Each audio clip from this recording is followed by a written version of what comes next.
ঈদ জোরে বলুন আল্লাহু আকবার। আরেকটু আওয়াজ বাড়াতে হবে, লিল্লাহি তাকবীর। صدقت يا ربنا وقال رسول الله صلى الله عليه وسلم وقال أيضا ثلاثة في النار: العامر الجابر والعالم الكذاب والشيخ الزاني، أو كما قال عليه الصلاة والسلام. وقال تعالى: إن الله وملائكته يصلون على النبي يا أيها الذين آمنوا صلوا عليه وسلموا تسليما اللهم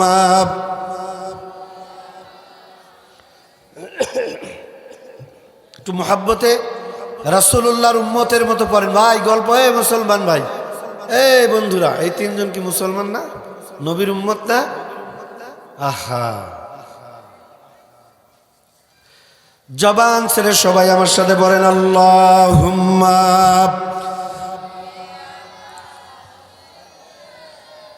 মাওলানা মুহাম্মদ ওয়া আলা আলিহি।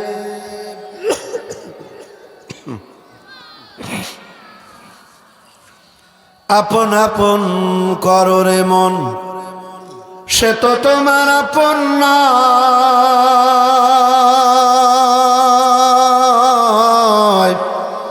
তোমার আপন ঘুমিয়ে আছে মদিনা তুম মনবারায়।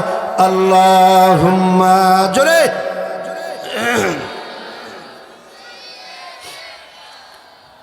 মাওলানা মুহাম্মদ ওয়া আলা আলিহি মাওলানা।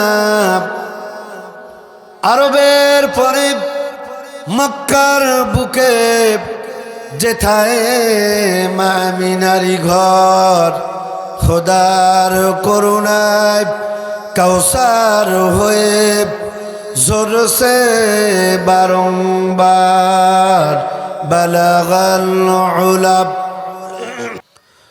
রব্বানা যালামনা আনফুসানা ওয়া ইল্লাম তাগফির লানা ওয়া তারহামনা লানাকুনান্না মিনাল খাসিরিন।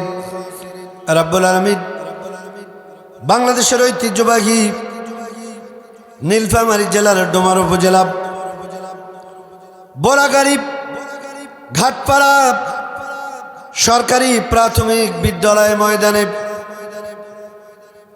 তরুণ যুব সমাজের উদ্যোগে 2 দিন ব্যাপী ঐতিহ্যবাহী তাফসিরুল কোরআন মাহফিলের প্রথম রজনী রব্বুল আলামিন মহাবিশ্বের মহাবিশ্বয় কোরআনে কারীম তেলাওয়াত করে হাজার হাজার মাইল দূরে থেকে নবীজির উপরে কয়েক মারতবা দরুদ ও সালাম পড়েছি। মেহেরবানি করে দরুদ ও সালাম টুকুন সোনার মদিনায় নবী পাকের রওজা মোবারকে পৌঁছায় দাও। তামাম পৃথিবীর মাটির নিচে যারা পরিমাণ ঈমান নিয়ে যারা অন্ধকার কবরে চলে গেছেন, মেহেরবানি করে প্রত্যেকের আরওয়াহ পাকিয়ার হাদিয়া পৌঁছায় দাও।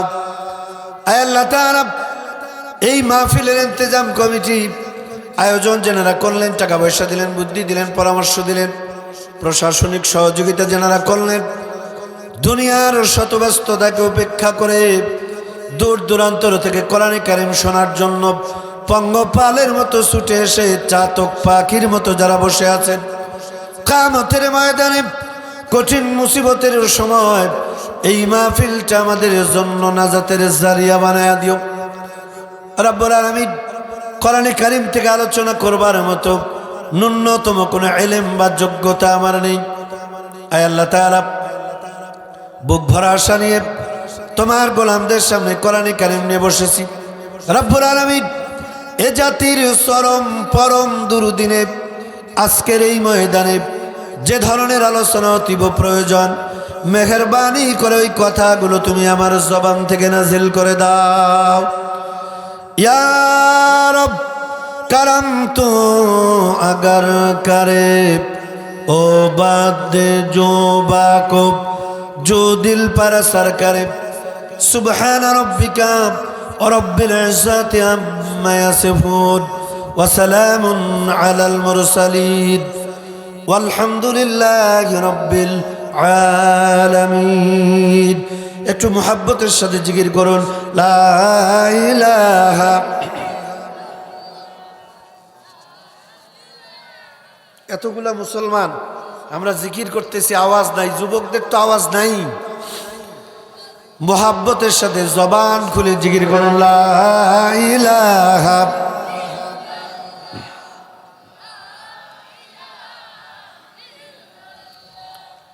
আরেকটু জোরে সরে লা ইলাহা ইল্লাল্লাহ।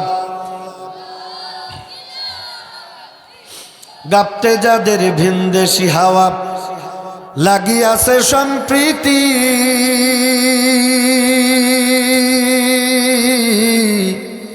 যৌন সতারা দেখিয়াছে কেবল, দেখে নাই পরিণতি। কথা বলেন ঠিক কিনা?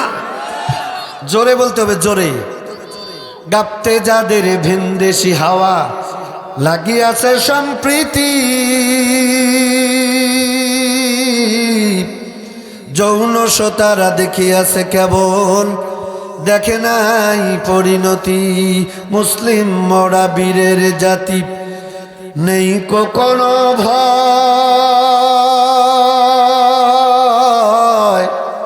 কোরআন দিয়ে গড়লে জীবন আসবে রে বিজয়। এই ছোট ছোট বন্ধু কয়টা আমার বসছে, আর আপনারা মনে হয় বুঝেন নাই।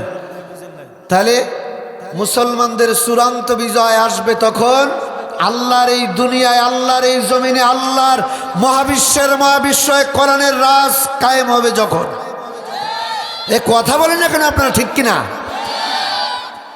আল্লাহ তাআলা মৃত্যুর আগে যেন আমাদেরকে কোরআনে কারীমের সোনালী সমাজ দেখার তৌফিক দান করেন। বলেন তো আল্লাহুম্মা আমিন। আলহামদুলিল্লাহ। বাংলাদেশের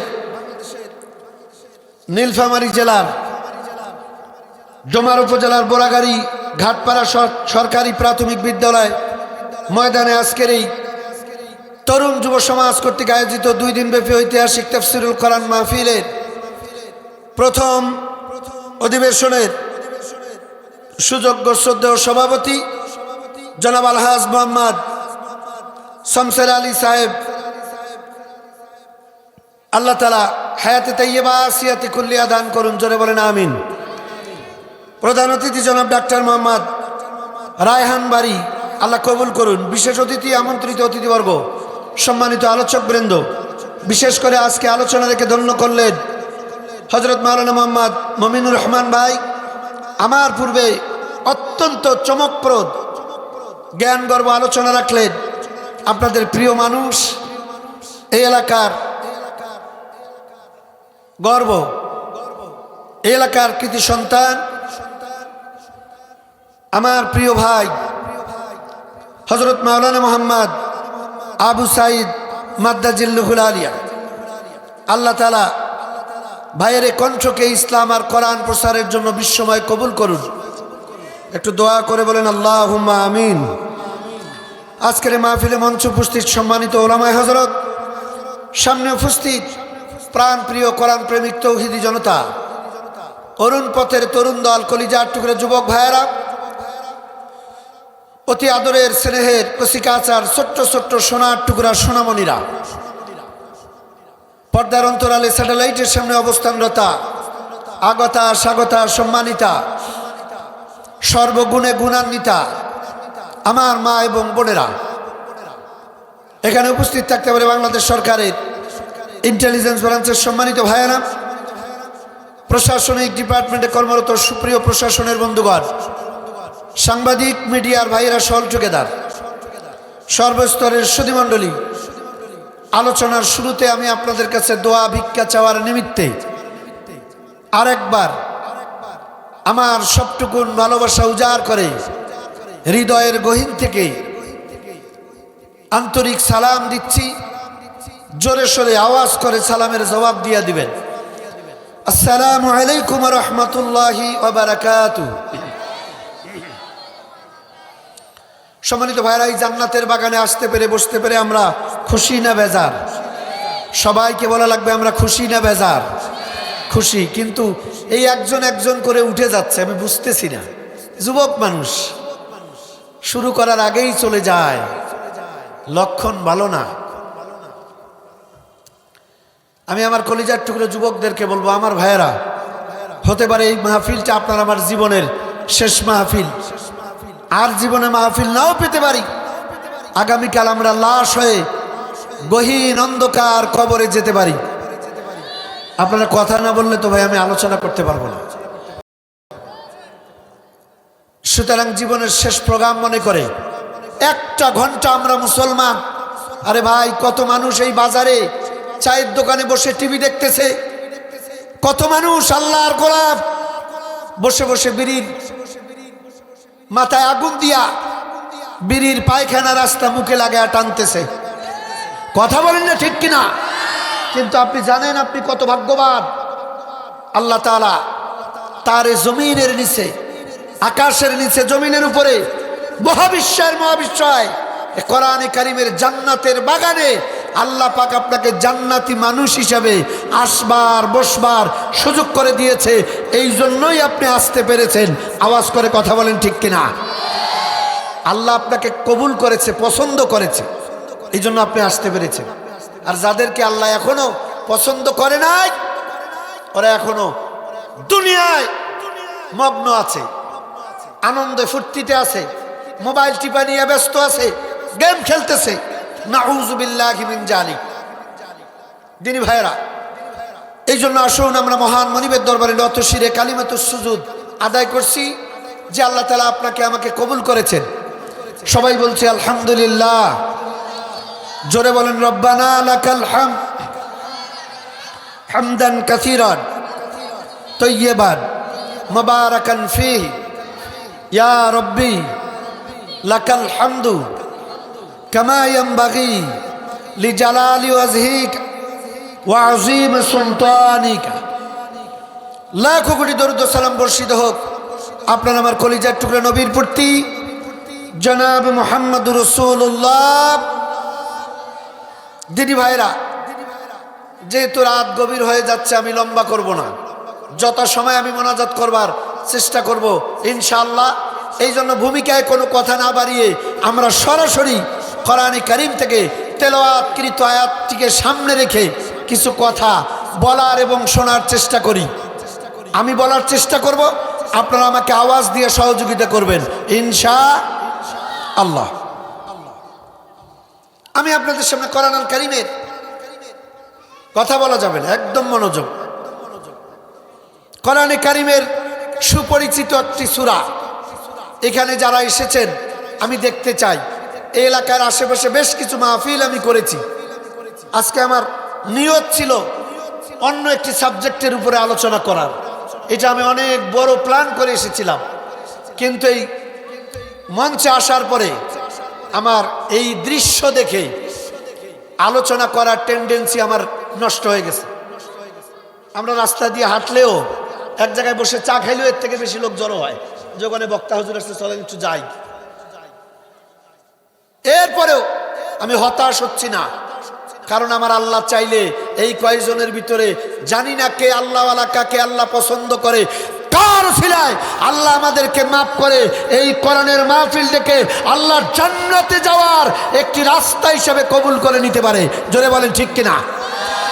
ভাই বডির সাউন্ড আরো বাড়াতে হবে। আপনার বডিতে যে সাউন্ড আসতেছে এটা কভার করে না। আমি আপনাদের সামনে কোরআনুল কারীমের, কোরআন খুললে যে সূরা পাওয়া যায়, প্রথম সূরা সূরাতুল ফাতিহা, পরিচিত একটি আয়াত, আয়াত নাম্বার 4। কত কথা বলতে হবে আমার সাথে? কত মুখস্থ করে নেবেন আপনি, আমি, আমরা। ওয়াজ মা বোন যারা দেখতেছেন মনোযোগ দিবেন, গল্প করবেন না, মোবাইল টিপবেন না। আল্লাহ রাব্বুল আলামিন চমৎকার করে জানাই দিলেন, আমার গোলামেরা আমি তোমার এমন আল্লাহ, তোমার দুই কাঁধের উপরে দুইজন রাইটার বসায় রাখছি রে যুবক। এ যুবক, গল্প করো না।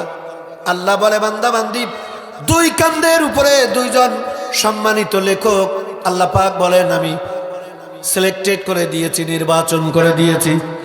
কোরআন কারীমের ভিতরে আল্লাহ পাক বলেন, কিরামান কাতিবিনা ইয়ালামুনা মা তাফআলুন।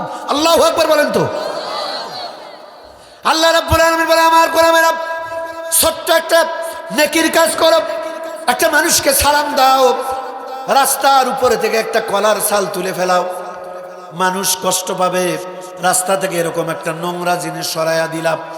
আল্লাহ পাক বলে, বান্দারে, ও আমার বান্দিরে, ছোট্ট একটা নেকির কাজ করো, সাথে সাথে আমার রাইটার তোমার আমলনামায় লিখে দেয়। আর একটা ছোট্ট গুনার কাজ করো, সেটাও লিপিবদ্ধ করা হয়, সাথে সাথে লেখা হয়ে যায়।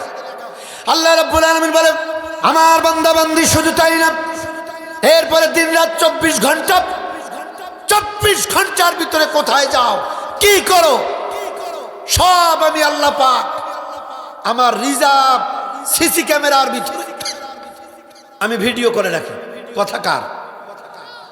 এগুলো কথা হবে না তো, কথা কার?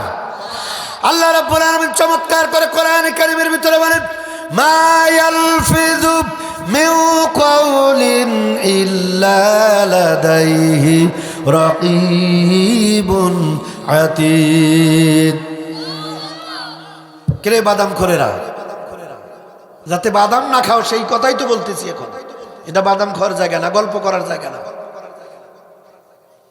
আল্লাহ পাক বলেন, 24 ঘন্টার ভিতরে কোথায় গিয়া কি করো, আমার কোরআনের মাহফিল জান্নাতের বাগানে বসে তুমি বাদাম খাও, গল্প করো, মোবাইল টিপো, আমি রাব্বুল আলামিন আমার সিসি ক্যামেরায় এটাও ভিডিও করে রাখি। কিয়ামতের ময়দানে লক্ষ কোটি সহস্র কোটি মানুষের সামনে আমি এটা দেখাবো। কথা বলে না, সেদিন এটা দেখানো হবে। এই জন্য সতর্ক থাকবো।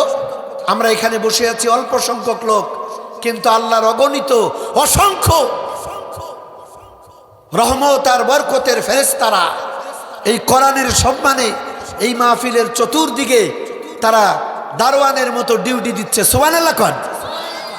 অগণিত আল্লাহর ফেরেশতা তারা চতুর্দিকে আমাদেরকে বেষ্টন করে আছে, আমরা এর ভিতরে বসে আছি। সুবহানাল্লাহি ওয়া বিহামদিহি। সূরাতুল ফাতিহা ছোট্ট একটি আয়াতে কারিমা আমি তেলাওয়াত করেছি, আয়াত নম্বর 4। একবার কষ্ট করে বলেন তো কত? 4 নম্বর আয়াত। এই একটি মাত্র আয়াত। আমি বলি, বাংলাদেশের ভিতরে আঙ্কেল যত দল আছে, এদেশে যত দল আছে, আওয়ামী লীগ, বিএনপি, জাতীয় পার্টি, তবলিগ জামাত, জামাত ইসলামী, সরমনাই, ফুরফুরা, আটরশি, যত দল বাংলাদেশে আছে, প্লিজ ভাই, এই দলের ভিতরে বলেন তো মুসলমান আছে না নাই? কথা বলতে হবে। সব দলের ভিতরে মুসলমান আছে না নাই? আছে। মুসলমানদের ভিতরে নামাজি আছে না নাই? আছে। বাংলাদেশে যত দল আছে, প্রত্যেকটা দলের ভিতরে যত মুসলমান আল্লাহর গোলাম আছে, এর ভিতরে যারা নামাজ পড়ি আমরা 5 ওয়াক্ত, প্রত্যেক রাকাত নামাজে নারী আর পুরুষ আমরা নামাজিরা একা নামাজ পড়ি আর ইমামের পিছনে নামাজ পড়ি।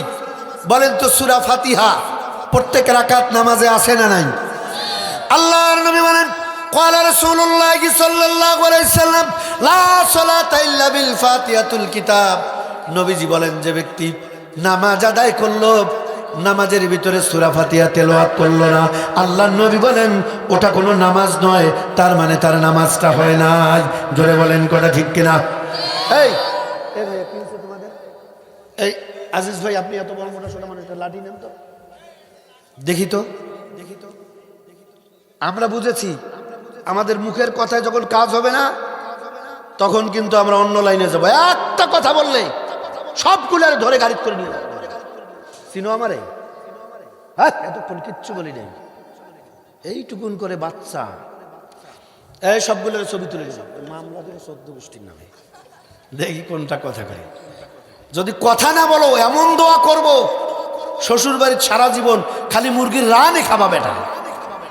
আরে কথা বল না কেন? আর যদি ডিস্টার্ব করে তাহলে খবর আছে। ভাই প্লিজ সোনা ভাইরা, তোমরা আমার কলিজার টুকরা, দয়া করে কথা বলো না, চুপচাপ একটু বসে থাকো। আল্লাহ তোমাদেরকে মাজ মুআব্বাজের মতো সম্মানিত করুক। চিল্লায় কোন আমিন। সম্মানিত ভাইরা, আমরা প্রত্যেক রাকাত নামাজে সূরা ফাতিহা পড়ি।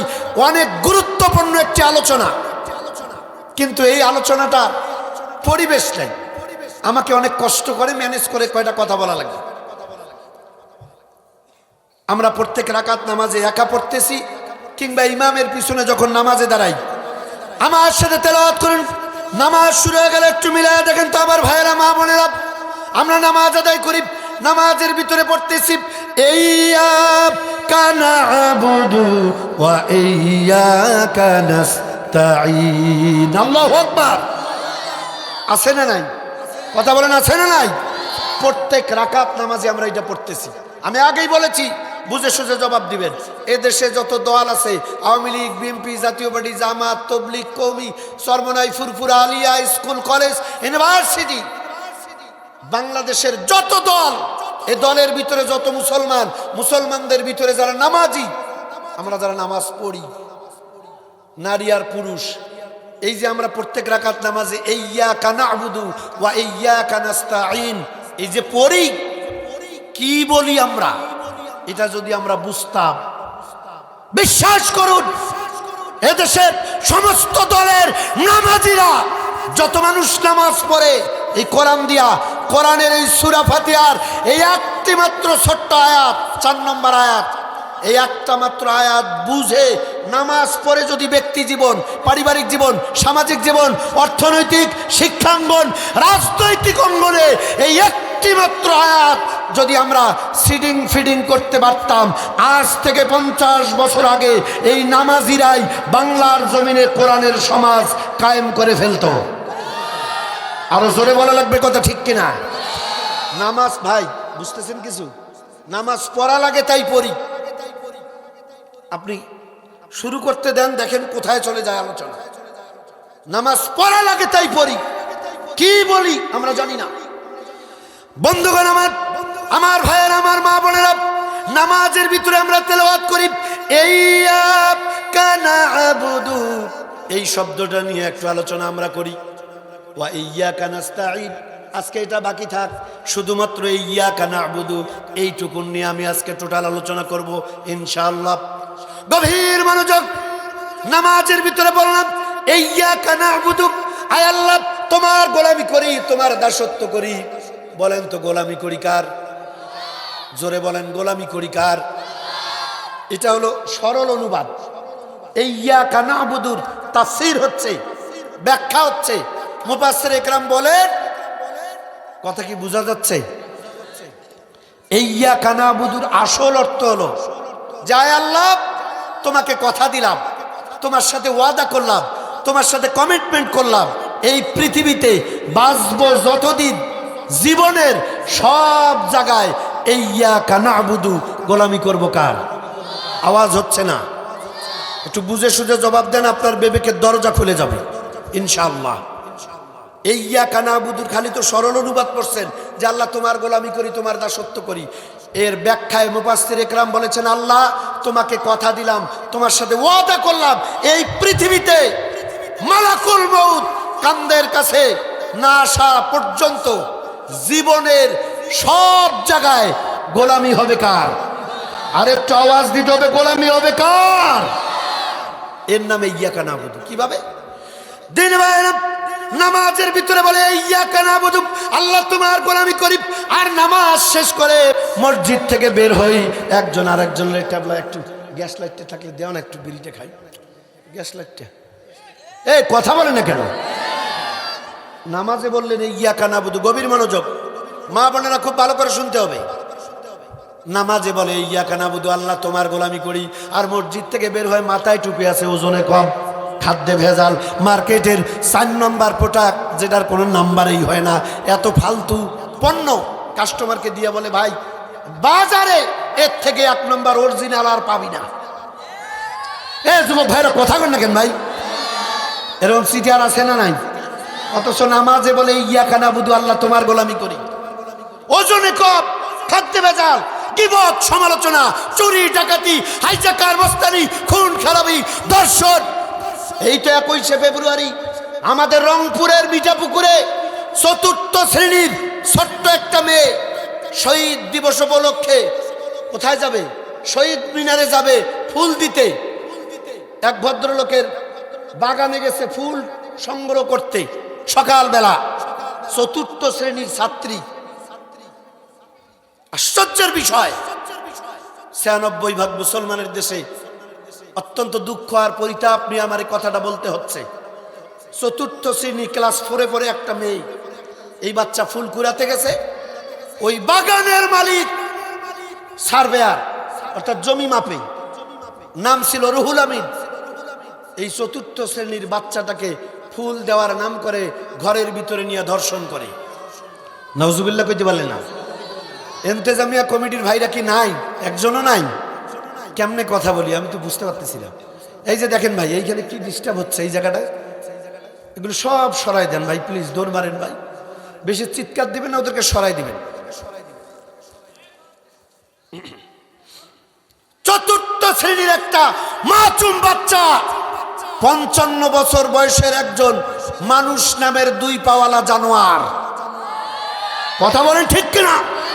এই বাচ্চাটারে ধর্ষণ করে। বাচ্চা চিৎকার দেয়, ফজরের নামাজ পড়ে কয়েকটা লোক রাস্তা দিয়ে হাঁটে, দেখে একটা বাচ্চার চিৎকার, দৌড় মেরে বাড়িতে গিয়ে বাচ্চাটারে উদ্ধার করে প্রথম রংপুর মিঠাপুকুর হসপিটালে ভর্তি করে। এরপরে পুলিশ তদন্ত করে দেখে বাচ্চার অবস্থা ভালো না, সাথে সাথে উন্নত চিকিৎসার জন্য রংপুর মেডিকেল কলেজ হসপিটালে ওই শিশুকে ভর্তি করা হয়। এই কথা থেকে বোঝা যায় ওই লোকের মুখে দাড়ি ছিল, রুহুল আমিন। মানুষ বুঝতেও পারবে না যে এই লোকটা এই কাজ করবে, অথচ নামাজে বলে ইয়্যাকা না'বুদু। কথা বলেন ঠিক কিনা? নরপশু। এরপরে প্রত্যেক দলের নামাজিরে আমরা নামাজি বলি ইয়্যাকা না'বুদু, আল্লাহ তোমার গোলামি করি, তোমার দাসত্ব করি। 500-1000 টাকা হলে মিথ্যা সাক্ষী দেয়, মানুষের জমির আইল টানে, এমন কোন আকাম কুকাম নাই করে না। কথা বলেন ঠিক কিনা? মা বোনেরা নামাজ পড়ে ইয়্যাকা না'বুদু। দেবর আর ননদের বিয়া লাগলে 3 দিন 4 দিন আগে হলুদ শাড়ি পরে, সারা বছর বোরকা পরে। আর দেবরের বিয়া লাগলে 3 দিন আগে তুমি যে হলুদ শাড়ি পরে মানুষকে দেখাইলা, তোমার পিছনের সব আমল শেষ। কথা বলতে হবে ঠিক কিনা? ননদের বিয়া, মহিলা 1 ওয়াক্ত নামাজ কাজা করে না, পর্দা ছাড়া বাইরে যায় না। ননদের বিয়া হলুদ শাড়ি পরে কমর দোলায়া দোলায়া গীত গায় আর নাচে, শয়তানের নানি। অথচ নামাজে পড়ে, নামাজও পড়ে। শুধু তাই নয়, কোরআনে কারীম এর সূরা দিয়া ইয়্যাকা না'বুদু জিজ্ঞাসা করতে চাই, এটা কি কোরআনের কথা না হাদিসের? কোরআনের না হাদিসের? কোরআনের। কোরআনের কথা কার? কথা বলেন কার? আল্লাহর কথা। এইখানে কি হয়েছে? মুরব্বী চাচার সাথে ছেলেরা এনজয় করতেছে। এই যে আপনি কি সমস্যা ভাই? কথা বুঝতে হবে, শুনতে হবে ভাই। আমাদের চরিত্র গঠনের জন্য কোরআন ছাড়া মানুষের তৈরি করা কোনো সংবিধান বিগত দিনে মানুষকে শান্তি দিতে পারে নাই, কিয়ামত পর্যন্ত পারবে না। শান্তি যদি পেতে চাও, সুশৃঙ্খল যদি হতে চাও, সুন্দর মানুষ, সমাজের প্রতিষ্ঠিত মানুষ যদি হতে চাও, আল্লাহর কোরআন ছাড়া কোনো উপায় নাই। কোরআন শোনো যুবক, কোরআনের হেদায়েত নিয়ে আমাদের বাড়িতে যাওয়া লাগবে। আমি যে কথা বলছিলাম, ইয়্যাকা না'বুদু, আল্লাহ তোমার গোলামি করি, কোরআনের কথা, আল্লাহর কথা, এটা দিয়ে নামাজ পড়ে আর আল্লাহর জমিনে আল্লাহর কোরআনের বিধান কায়েম করার জন্য যারা আন্দোলন করে, সংগ্রাম করে, রক্ত দেয়, জীবন দেয়, তাদের বিরুদ্ধে মাঠে ময়দানে তুমি স্লোগান দাও, মিছিল করো, আবার নামাজও পড়ো ইয়্যাকা না'বুদু। আল্লাহ বলে, ও ফেরেশতা, ওই দেখ টাটকা সিটার। নামাজে কয়ে ইয়্যাকা না'বুদু, আর আমার কোরআনের সমাজ প্রতিষ্ঠা করার আন্দোলন যারা করে তার বিরোধিতা করে। শুধু তাই না, আমার দেশের কত মুসলমান নামাজ পড়েছে, ইশার নামাজ পড়ে অন্ধকার ঘরে গিয়া 500-1000 টাকা ঘুষ খেয়ে এলাকার ৩০০ মানুষের দিনের বেলার কাজ রাতের বেলা কমপ্লিট করে একজন চোর ডাকাত খুনিকে বছরের পর বছর ক্ষমতার মসনদে রাখার কাজ করেছে। ইশার নামাজও পড়ে, হুজুর নামাজ কালাম বাদ দিই না, ঈশার নামাজ পড়ে তারপরে গিয়ে ৪০০ মারছে। কিরে ভাই, বোড়া গাড়ির মানুষ এরকম কেন? কথা তো বলে না। আল্লাহ বলে তুমি নামাজ পড়ছো, তুমি তো শয়তানের দাদা। গোলামি আর দাসত্ব জীবনের সব জায়গায়। আমার ভাইয়ের, আমার মা বোনেরা, আল্লাহ রাব্বুল আলামিন বলে আমার গোলামেরা শুধু নামাজে বললে হবে না, তোমার জীবনের কথা বলায় কান দিয়া শোনায়। যে কোনো জিনিস চাইলেই শোনা যাবে না। ওই ময়লার মুরগি মমতাজা বাপ পরিমনির কথা শোনা যাবে না। শোনা যদি লাগে আল্লাহর কোরআনের কথা শোনা লাগবে, হাদিসের কথা শোনা লাগবে। জোরে বলেন কথা ঠিক কিনা? আল্লাহ পাক বলেন গোলামি আর দাসত্ব মানে এই দুটো হাত দিয়ে যে কোনো জিনিস ধরা যাবে না।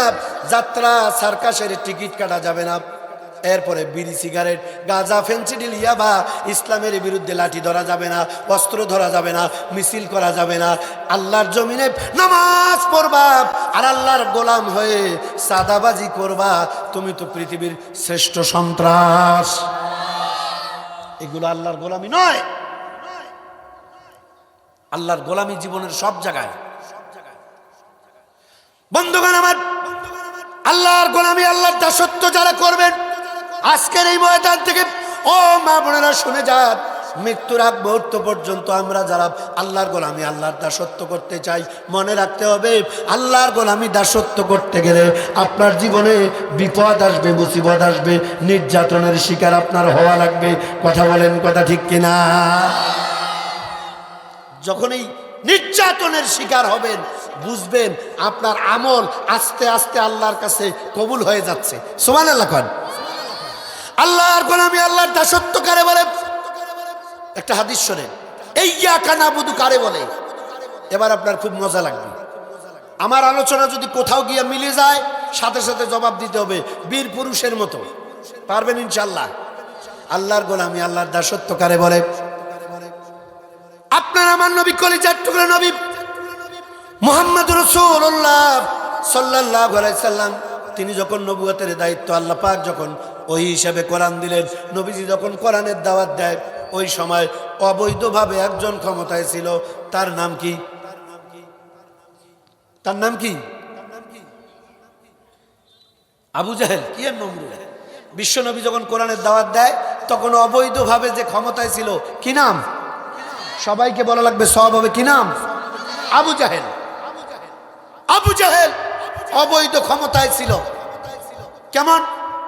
ওই মানুষ খুন করে, অস্ত্র ঠেকায়া, গুম করে, পিটায়া, গুলি করে, ফাঁসি দিয়া, ইনজেকশন দিয়া মানুষ মেরা, অথবা ক্যাডার বাহিনীকে টাকা দিয়া কিনে নিয়া ওই দিনের বেলার কাজ রাতে কমপ্লিট করে নিয়া।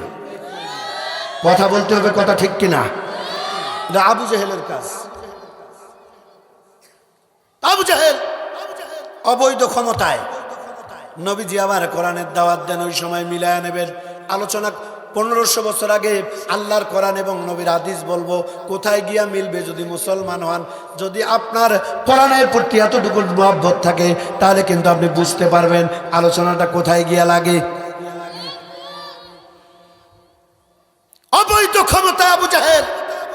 ঠিক ওই সময় একজন অবৈধ মহিলা, মনে করেন মন্ত্রী, কি কথা বলে না, মন্ত্রী মনে করে, একজন অবৈধ মন্ত্রী মহিলা, নাম ছিল, এই বাবা চতুর্দিকে খালি গজব, উমাইয়া। কি নাম? সবাই বলেন কি নাম? উমাইয়া নামে একজন অবৈধ নেত্রী মহিলা, ওই সময় মন্ত্রী। আমার দিকে দেখেন, উমাইয়ার কেনা গোলাম, আমরা গ্রামের ভাষায় যেটারে চাকর বলি, কি বলি চাচা? এইটারে শুদ্ধ ভাষা হলো কৃতদাস, কেনা গোলাম। আল্লাহ নবীর কলিজার টুকরা সাহাবী হযরত বেলাল রাদিয়াল্লাহু তাআলা আনহু উমাইয়ার ছিল কেনা গোলাম। উমাইয়া তারে টাকার বিনিময়ে কিনে নিয়েছে, কেনা গোলাম ছিল হযরতে বেলাল। হযরতে বেলাল উমাইয়ার বাড়িতে থাকে, উমাইয়ার খায়, উমাইয়ার টাকার জামা পরে। মজার ব্যাপার, হযরতে বেলাল বুঝতে পেরেছেন। হযরতে বেলাল গোপনে গোপনে আল্লাহর নবীর কাছে গিয়া কালিমা পড়ে ইসলাম কবুল করে মুসলমান হয়েছেন। হযরতে বেলাল ঘোষণা দিয়েছেন, লা ইলাহা ইল্লাল্লাহু মুহাম্মাদুর রাসূলুল্লাহ সাল্লাল্লাহু। গভীরভাবে মনোযোগ দেন। উমাইয়া অবৈধ ভোট চুরি করা নেত্রী, পৃথিবীতে যদিও আর এরকম কেউ ছিল না। না, মোনাজাত করা দরকার, এরকম কোনো মানেই হয় না। কথা তো বুঝেনই না ভাই, আপনাদের আসলে মনোযোগ নাই। অরিজিনাল যে মনোযোগ থাকা দরকার ওটা দিতে হবে। উমাইয়া অবৈধ নেত্রী, আমি আগেই বলছি, মানুষ খুন করে হোক, পিটা হোক, অস্ত্র ঠেকায় হোক, কিংবা ক্যাডার ভাড়া করে দিনের কাজ রাতে করে হোক, কথা বলেন না, এসলো উমাইয়া।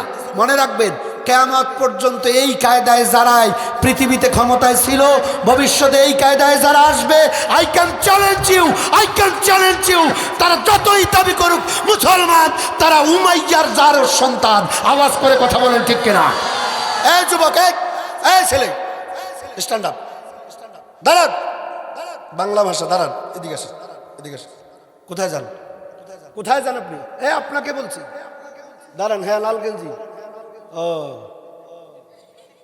তাড়াতাড়ি কামসারি আসবে। ভয় পেয়েছে, ভয় যে কয়টা লোক তার মধ্যে এইভাবে উঠাউটি করলে ভালো লাগে? ভালো লাগে না ভাই। আপনারা আমার আলোচনা শুনেছেন বলাগাড়িতে, হাজার হাজার মানুষের সামনে কথা বলেছি।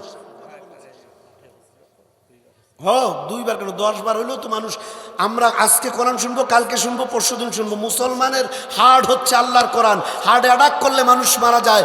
কোরআন থাকবে যতক্ষণ, মুসলমান থাকবে ততক্ষণ। কোরআন হচ্ছে মধু, আমরা হচ্ছি মৌমাছি। মৌমাছি তো কোরআনের সাথে থাকবে, ওই পায়খানায় পড়ে থাকার কথা নয়। বিড়ি, সিগারেট, গাঁজা, ফেন্সিডিল, ইয়াবা, তাস, জুয়া, মদ, চুরি, ডাকাতি, সন্ত্রাসী, হাইজাকার, এগুলোর সাথে মুসলমানের কোনো সম্পর্ক নাই। চোরে বলুন ঠিক কিনা?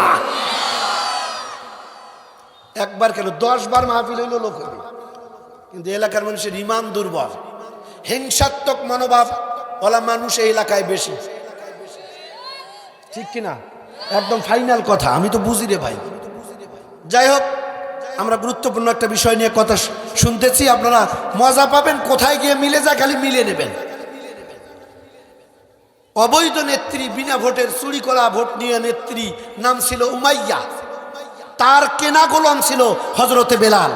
কেনা গোলাম, কৃতদাস বলতে পারেন, তার বাড়ির চাকর।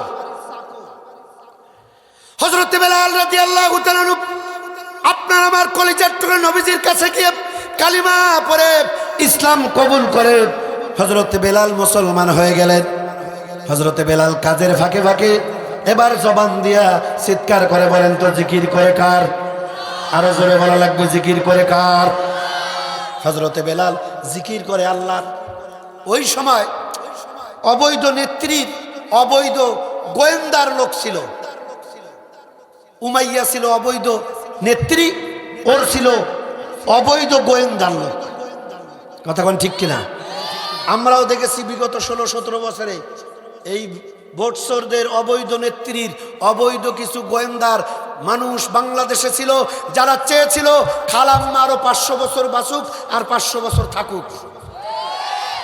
কারণ ওদের টার্গেট ছিল একটাই, যে অবৈধ খালা যদি থাকে তাহলে আমাদের 2 হাতের ইনকাম একটু ভালো হয়।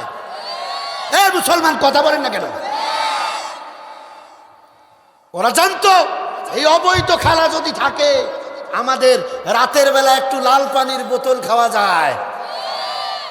অবৈধ খালা থাকলে মাঝে মাঝে ইন্ডিয়ান সাদা চামড়া এনে একটু ফুর্তি করা যায়।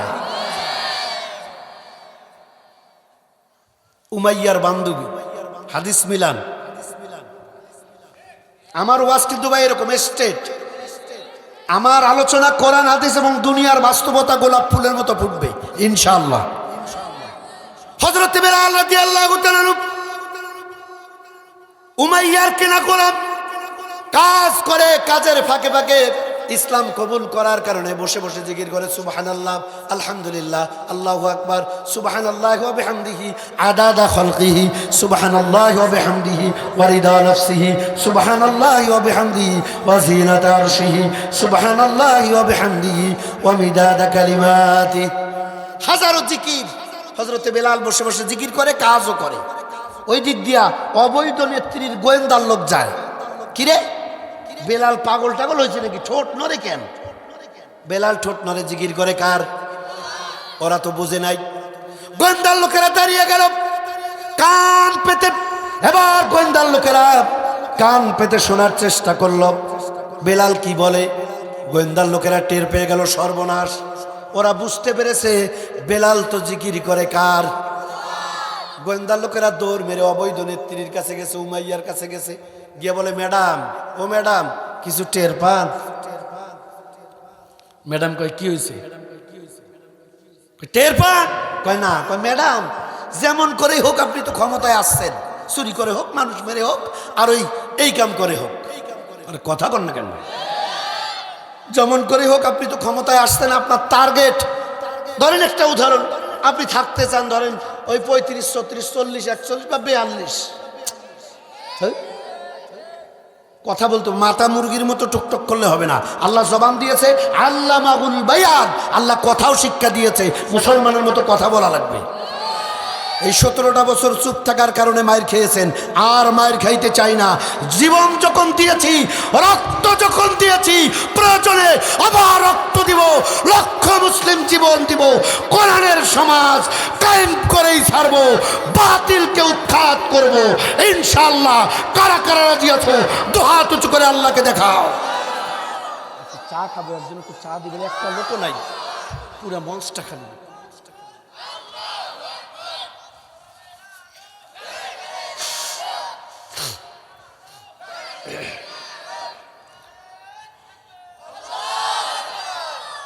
অনেকে কিন্তু স্লোগান দেয় নাই, আমি দেখছি। যারা দেন নাই ভুল করছে। বন্ধুগণ আমার, গোয়েন্দার লোকেরা ম্যাডামকে গিয়ে বলছে, ম্যাডাম টের পান? কি হয়েছে? আপনার বাড়ির চাকর, আপনার কেনা গোলাপ কৃতদাস বেলাল, আপনার খায়, আপনার পরে, আপনার বাড়িতে ঘুমায়।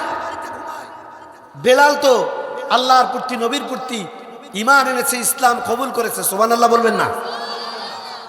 উমাইয়া বলে তাই নাকি? বলছে জি ম্যাডাম, আমরা নিজ কানের শুনেছি, নিজ চোখ দিয়ে আমরা দেখেছি যে বেলাল বসে বসে জিকির করে কার? আমার যিনি ভাইয়ের, আমার মা বোনেরা, হযরতে বেলাল হযরতে বেলাল আল্লাহর গোলামি করে, আল্লাহর দাসত্ব করে, ঈমান আনার কারণে, ইসলাম মেনে নেওয়ার কারণে, কোরআন মেনে নেওয়ার কারণে হযরতে বেলাল বসে বসে আল্লাহর জিকির করে। এই তথ্যটা চলে গেল উমাইয়ার কাছে। উমাইয়ার মেজাজ খারাপ। প্রশাসনকে বলো তাড়াতাড়ি বেলালকে গ্রেফতার করো, গ্রেফতার করো বেলালকে। এত বড় স্পর্ধা! আমার খায়, আমার বাড়িতে, আমার টাকার জামা পরে, আমার বাড়িতে ঘুমায়, সে আমারে নেত্রী না মানে, সে লিডার মানে মুহাম্মদ সাল্লাল্লাহু আলাইহি সাল্লামকে গ্রেফতার করো। কথা বলেন ঠিক কিনা?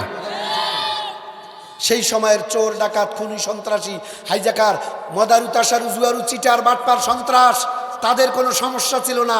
যত বেলাল মার্কা ছিল তারাই বিপদে পড়েছে। বিগত 17 বছরে মিলায় দেখে, যাত্রা, সার্কাস, নাটক, চোর, ডাকাত, হাইজাকার, পকেটমার, জেনাখোর 100 মেয়েকে দর্শন করে, সেঞ্চুরি করে, প্রকাশ্যে মিষ্টি খায়, তাদের গ্রেফতার হয় না। আর আল্লাহর কোরআনের পাখিগুলোকে ধরে আর বন্দি করে। এমনি আল্লাহ কিক মারে নাই, জাল ছিঁড়ে বল মামু বাড়ি দিল্লি যায় নাই। কথা বলেন না কেন? ঠিক কিনা?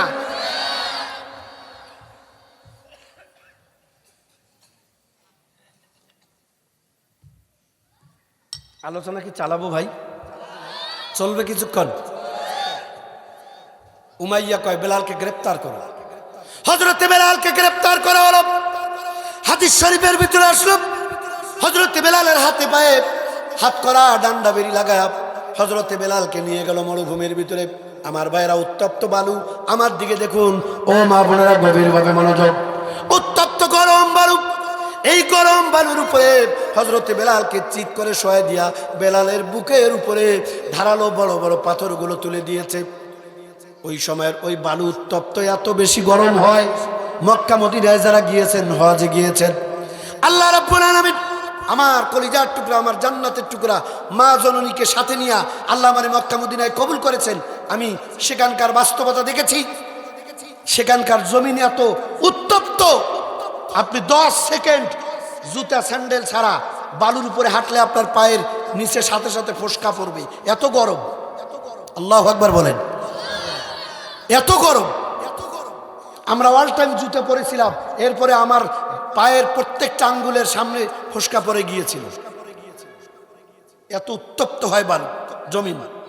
হযরত বেলাল রাদিয়াল্লাহু তাআলা ইসলাম কবুল করার কারণে, কোরআন মেনে নেওয়ার কারণে, আল্লাহকে মেনে নেওয়ার কারণে হযরত বেলালের হাতে হাত করা লাগালো, পায়ে ডান্ডা বেরি, কোমরে ডান্ডা বেরি লাগায়া হযরত বেলালকে উত্তপ্ত বালুর উপরে শোয়ায় দিল। বুকের উপরে ধারালো পাথরগুলো দিয়া কিতাবের ভিতরে আসলো। হযরত বেলালের গলায় রশি পরা ওরা ছেঁচড়ায়া নিয়ে গেল। ওই গরম বালুর তাপে হযরত বেলালের শরীরের চামড়াগুলো ঝলসে গেল, টপ টপ করে রক্তগুলো পড়ে। হযরত বেলাল দুর্বল মানুষ, ক্ষুধার্ত চেহারা, শরীরটা বড় নার্ভাস হয়ে গেল। উত্তপ্ত মরুভূমিতে নিয়ে গিয়ে ফুটন্ত বালুর উপরে হযরত বেলাল পিঠের চামড়া গলে গিয়েছে, টপ টপ করে রক্ত পড়ে। কাফের মুশরিকরা, ওই উমাইয়ার অবৈধ প্রশাসনের লোকেরা হযরত বেলালকে রিমান্ডে নিয়ে নিল। ওরে বেলাল, এখনো সময় আছে, যদি বাঁচতে চাও, তুমি যদি আল্লাহর প্রতি, নবীর প্রতি ঈমান এনেছো, এটা যদি ছেড়ে দিয়া আমাদের নেত্রী উমাইয়া যেমন করেই হোক ক্ষমতায় যখন আছে, তারে যদি মেনে নাও, প্রয়োজনে বিদেশে গিয়া তোমার চিকিৎসা আমরা করাবো। তুমি বেলালকে, তুমি যদি আমাদের নেত্রী উমাইয়ারে মেনে নাও, তোমারে আমরা গাড়ি দিব, বাড়ি দিব, নারী দিব, যা লাগবে দিব। কুপ্রস্তাবগুলো হযরত বেলালকে দেওয়া হচ্ছে। ও মুসলমান, মিলায় নেন। হযরত বেলাল চিৎকার করে বলেছে, আল্লাহর দেওয়া দেহের ভিতরে প্রাণটা থাকবে যতক্ষণ ওই আল্লাহর প্রতি ঈমান এনেছি, ঈমান এনে যে মজা পেয়েছি, আল্লাহর জন্য জীবনটা যদি দিতে পারি, না জানি এর ভিতরে আরো কত মজা। জীবন দিতে প্রস্তুত আমি বেলাল, ঈমান ছাড়তে পারি না। চিৎকার করে কথা বলেন, কথা ঠিক কিনা? কাফেররা নির্যাতনের স্টিম রোলার চালালো শরীর থেকে। আমার দিকে দেখুন, কারা কারা ফোন টিপতেছেন, take care, I am very sensitive. ধরলে ফোন একবারে নিয়ে এখানে দান করে দিব। হযরত বেলাল শরীর থেকে টপ টপ করে রক্ত পড়তেছে, বুকের উপরে বড় বড় পাথর, চতুর্দিকে অস্ত্র নিয়ে প্রশাসন। এ বেলাল, কালিমা ছাড়, ইসলাম ছাড়, তাইলে আমরা তোমার বিদেশে চিকিৎসা করাবো, বাড়ি দিব, গাড়ি দিব, সুন্দরী নারী লাগলে দিব, যা চাইবা দিব। বেলাল বলছে জীবন দিতে প্রস্তুত, ঈমান ছাড়তে পারি না। আমরাও দেখেছি বিগত দিনে বেলালের উত্তরসূরি শহীদ কাদের মোল্লা, কামারুজ্জামান, গোলাম আজম, শহীদ মকবুল মরহুম, আল্লামা দেলোয়ার হোসেন সাইদির মতো আলেম মিথ্যা মামলা 13 বছর কারারুদ্ধ থেকে এই জালিমেরা চিকিৎসার নামে ইনজেকশন পুশ করে শহীদ করে বিদায় হয়ে করে দিয়েছে। ওরা হাসতে হাসতে ফাঁসির দড়ি গলায় পড়েছে, বাতিলের কাছে মাথা নত করে নাই। ওয়াজ হলো সেই যুগের। এই তিনজনের আল্লাহর কাছে বিচার দিলাম, 3-4 নামে আল্লাহর কাছে বিচার দিলাম, কিছুই বললাম না। সাইজ বাইস আমার অবাক লাগে, এইটুকুন করে ছেলে, এইটুকুন করে ভাই আমার মাটি কামড়ে ধরে কোরআনের জন্য থাকা দরকার। বলে জরিনে মেসেজ দিছে, আর থাকতে পারে না, হুড় করে দৌড় মারে। এর থেকে আর নিচে নামার যোগ্যতা আমার নাই। খারাপ লাগতেছে, খারাপ লাগতেছে। আপনারা মিলান, রফিকুল ইসলাম মাদানির মতো ছোট্ট মানুষ, বাংলাদেশের দ্বিতীয় জাকির নায়েক, আমরা যাকে বলি মুফতি আমির হামজা, শাইখুল হাদিস ইবনে শাইখুল হাদিস আল্লামা মামুনুল হকের মতো আলেমকে তোমরা নাটক সাজায়া খানায় বন্দি করে একই কায়দায় উমাইয়ার মতো একই কায়দায় নির্যাতনের স্টিম রোলার চালিয়ে বলা হয়েছিল যেমন করে হোক আমাদের নেত্রী যখন ক্ষমতা আছে খালি মেনে নেন, ছেড়ে দিব, যা লাগে আমরা দিয়ে দিব। আরে ভাই কথা বলেন না কেন, ঠিক কিনা? বিশ্বাস না হয় আল্লামা সাইদি সাহেবের ছেলে মাসুদ সাইদি সাহেব, তিনি যদি এদিকে আসে জিজ্ঞাসা করবেন, তিনি নিজে বলেছেন জেলখানার ভিতরে আল্লামা সাইদিকে একই প্রস্তাব দেওয়া হয়েছে, আপনি শুধু হাসিনাকে মেনে নেন, আপনারে আমরা সম্মানের সাথে বের করে দিয়া সুচিকিৎসার সাথে সবচেয়ে ঢাকার ভিতরে বড় বাড়ি, দামি গাড়ি, যা চাইবেন চাওয়ার আগে পেয়ে যাবেন, শুধু হাসিনারে মেনে নেন। সাইদি সাহেব বলেছে আমি আল্লাহর কোরআন 50 বছর কোরআনের তাফসীর করে যা বুঝেছি, কোরআনের জন্য বেলালের মতো জীবন দিতে প্রস্তুত, হাসিনার মতো খুনিকে মানতে পারি না। এ কথা কন না কেন? যেটা কথা কবে না ওটা রক্তর ভিতরে ওই ওই ওই বেটির রক্ত আছে, একে ক্লিয়ার কথা। আমার এই ওয়াজের জন্য ময়দানে হাজার হাজার মানুষ লাগে, তাহলে ওয়াজটা ফোটে। কিন্তু আপনারা আসেন কিছু, তাও 1.5 ব্যাটারি, অধিকাংশ ব্যাটারি চলে না। লিল্লাহি তাকবীর। হযরতে বেলালকে নির্যাতন করছে। আমার দিকে দেখুন, এ মুসলমান, অনেকেই সন্তানকে বলে বাবা ইসলামী আন্দোলন করা যাবে না, যাস না, ধরলে তোরে পাও কেটে দিবে, গুলি করবে, এ করবে, সে করবে। আরে ভাই, এ তো আপনার ছেলে, আমার ভাই, আমার দিকে দেখুন। আর হযরতে বেলাল বিশ্ব নবী যে মেম্বারের খতিব ছিলেন, ওই মেম্বারের মুয়াজ্জিন ছিলেন হযরতে বেলাল রাদিয়াল্লাহু তাআলা আনহু। জোরে বলেন কথা ঠিক কিনা? তার মর্যাদা আর আপনার ছেলের, আমার ছেলের মর্যাদা এক, তার একটা পশমের মর্যাদাও তো আমার নাই। কথা বলেন না কেন? আমরা আরো ছেলেদেরকে বারণ করি, ভাইকে বারণ করি, যাস না, ইসলামী আন্দোলন করিস না, ওর বাবা ওখানে গেলে তোর ধরবে, জেলে যাইতে পারিস, হাত কাটবে, পাও কাটবে। আমরা বুঝেছি আজ হোক কাল হোক, মরতেই যখন হবে ইসলামের জন্য, আল্লাহর জন্য, নবীর জন্য, কোরআনের জন্য, কোরআনের রাজনীতির জন্য আবু সাঈদ মুগ্ধর মতো আবার বুক পেতে দিব, রক্ত দিব, জীবন দিব, বাতিলের সাথে সম্পর্ক রাখবো না। কারা কারা দুহাত উঁচু করে আল্লাহকে দেখাও।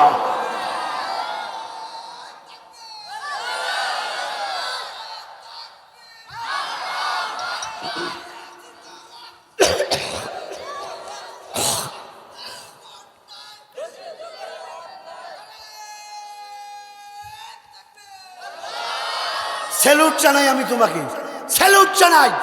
শিক্ষা নাও যুবক, দেখো কতটুকুন ছেলে, তার ইমানের জজবা দেখো।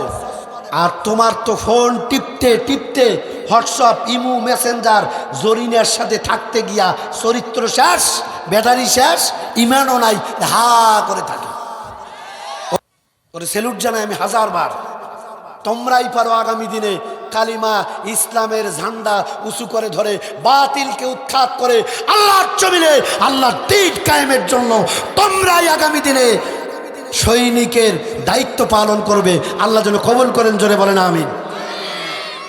ভাইয়ের আমার, কথা বলছিলাম, ওরা হযরতে বেলালের বুকের উপরে পাথর তুলে দিয়েছে, হাতে হাত করা, কোমরে ডান্ডা বেরি পরা। বেলালের অপরাধ কি? শুধুমাত্র ঈমান এনে আল্লাহর জমিনে আল্লাহর দ্বীন কায়েম করা আর নবীকে নেতা মানা। কথা বলতে হবে তো, কথা বলা লাগবে। বলেন আপনার আমার নেতাকে, আপনার আমার নেতাকে কোন জায়গার কোন ছাতা মাতা, জুতার ফিতা, এগুলোর নেতা বানায়া সারাদিন তার পিছনে ঘুরে মাঝে মধ্যে এক মুঠ মুড়ি আর কয়েকটা বিড়ি খায়, আর চেহারা, মুখ, ঠোঁট বানরের পায়খানা রাস্তা বানায়। আল্লাহর নামের স্লোগান দিতে পারে না, সারা জীবন স্লোগান দিল, এই স্লোগান সেই স্লোগান। তুমি মুসলমান, মুসলমানের সন্তান, তুমি আল্লাহর গোলাম, নবীর উম্মত, তোমার জবানে নারায়ে তাকবীর, আল্লাহু আকবার ছাড়া আলতু ফালতু কোন দলের স্লোগান মুসলমানের মুখে মানায় না, মানায় না, মানায় না। জোরে বলেন কথা ঠিক কিনা? স্লোগান যদি দিতে হয়, পৃথিবীতে আসার পরে আল্লাহু আকবার বলে কানে আজান দিয়েছে, নামাজ শুরু হয় আল্লাহু আকবার দিয়া, জীবনের শেষ নামাজ জানাজা হবে কি দিয়া? কথা বলেন কি দিয়া? আল্লাহু আকবার দিয়ে। সেখানে শেখ মুজিব বলা হবে না, শেখ হাসিনা বলা হবে না, খালেদা জিয়া বলা হবে না, তারেক জিয়া বলা হবে না, ডক্টর শফিকুর রহমান বলা হবে না, বলা হবে আল্লাহু আকবার। কথা বলেন না কেন, ঠিক কিনা?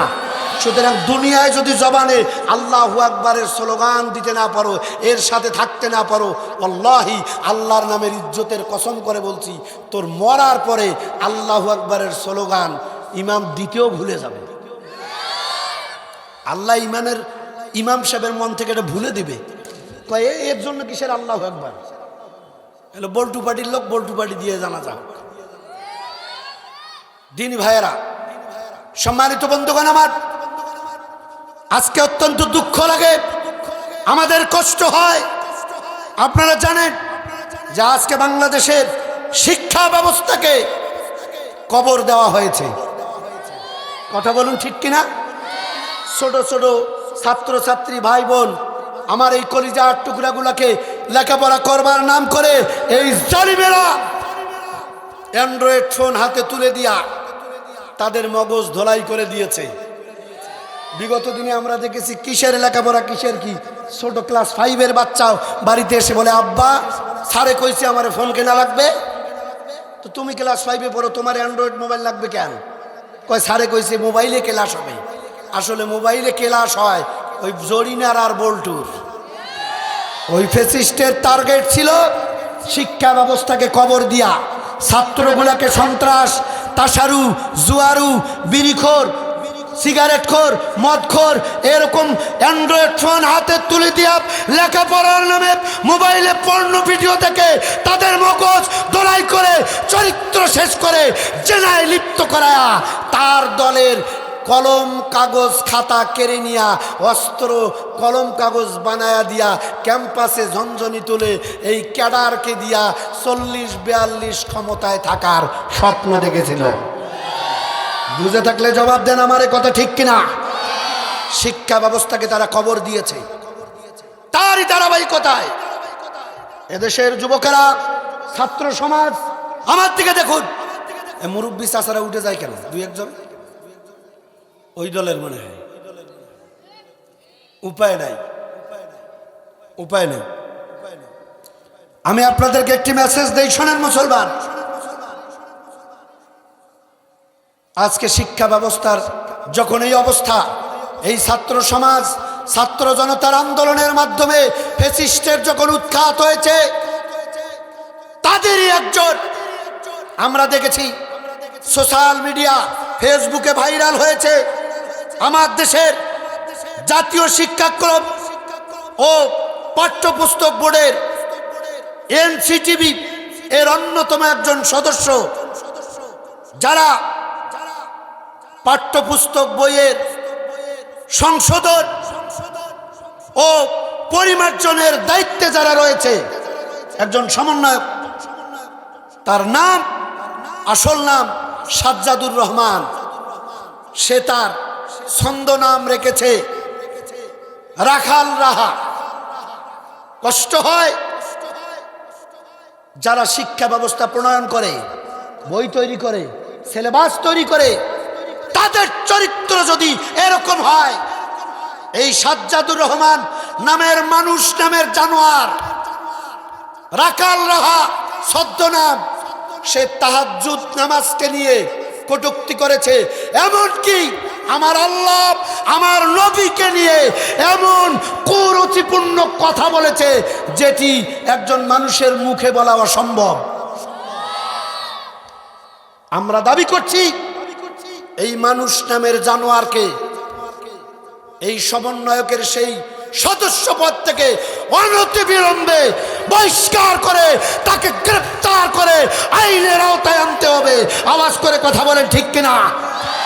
কারণ আমার নবী বলেছেন, বিশ্ব নবী বলেছেন, মানসাব্বা নাবিয়্যান ফাকতুলুহু, যে ব্যক্তি আল্লাহ এবং নবীকে নিয়ে কটূক্তি করে তার শাস্তি হলো কতল, হত্যা করা।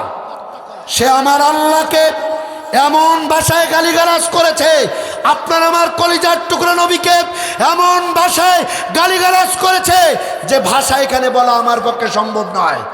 কিন্তু তার লেখা বক্তব্য আমার কাছে স্ক্রিনশট রয়েছে, এখানে তার লেখাটা আছে। এটা পড়তেও শরম লাগে। এই মানুষ নামের নরপশু সাজ্জাদুর রহমান নামক এই জানোয়ারকে আমাদের প্রাণের দাবি, আমার আল্লাহকে গালি দেওয়ার কারণে, আমার নবীকে গালি দেওয়ার কারণে আমরা রাজপথে নামবো। আমি ফেসবুকে দেখলাম আজকে বাংলাদেশের অনেক জেলাতে এর প্রতিবাদ মিছিল হয়েছে, বিক্ষোভ হয়েছে। আগামীকাল বাংলাদেশের অনেক জেলাতে এই সাজ্জাদুর রহমান নামের রাকাল রাহাকে বহিষ্কার করে গ্রেপ্তারের দাবি নিয়ে অনেক জেলাতে মিছিল হবে, মিটিং হবে, বিক্ষোভ হবে। আমরা আজকের এই কোরআনের ময়দান, জান্নাতের বাগান থেকে আল্লাহর গোলামেরা, নবীর সৈনিকেরা দেখতহীন কণ্ঠে একটাই দাবি করতে চাই, আমরা এই বর্তমান সরকার তার কাছে, অন্তর্বর্তী সরকারের কাছে আমাদের একটা দাবি, খুব দ্রুত এই মানুষ নামের জানোয়ারকে গ্রেপ্তার করতে হবে। কারণ সে আমার নবীকে গালি দিয়ে, আল্লাহকে গালি দিয়ে সারা পৃথিবীর মুসলমানদের কলিজায় আগুন জ্বালিয়ে দিয়েছে।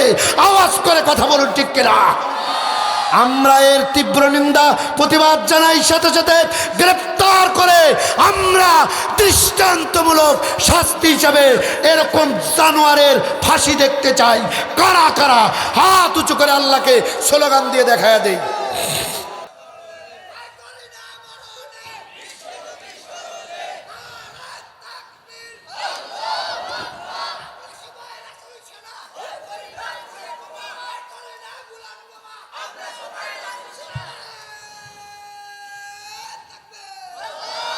সম্মানিত ভাইয়ের আমার বন্ধুগণ, যে কথা বলছিলাম, হযরতে বেলালকে তারা গ্রেপ্তার করে, মনে আছে? যখন নির্যাতন করে হযরতে বেলালের শরীর থেকে টপ টপ করে রক্ত পড়ে, হযরতে বেলাল ঠিক মতো কথা বলতে পারতেছে না।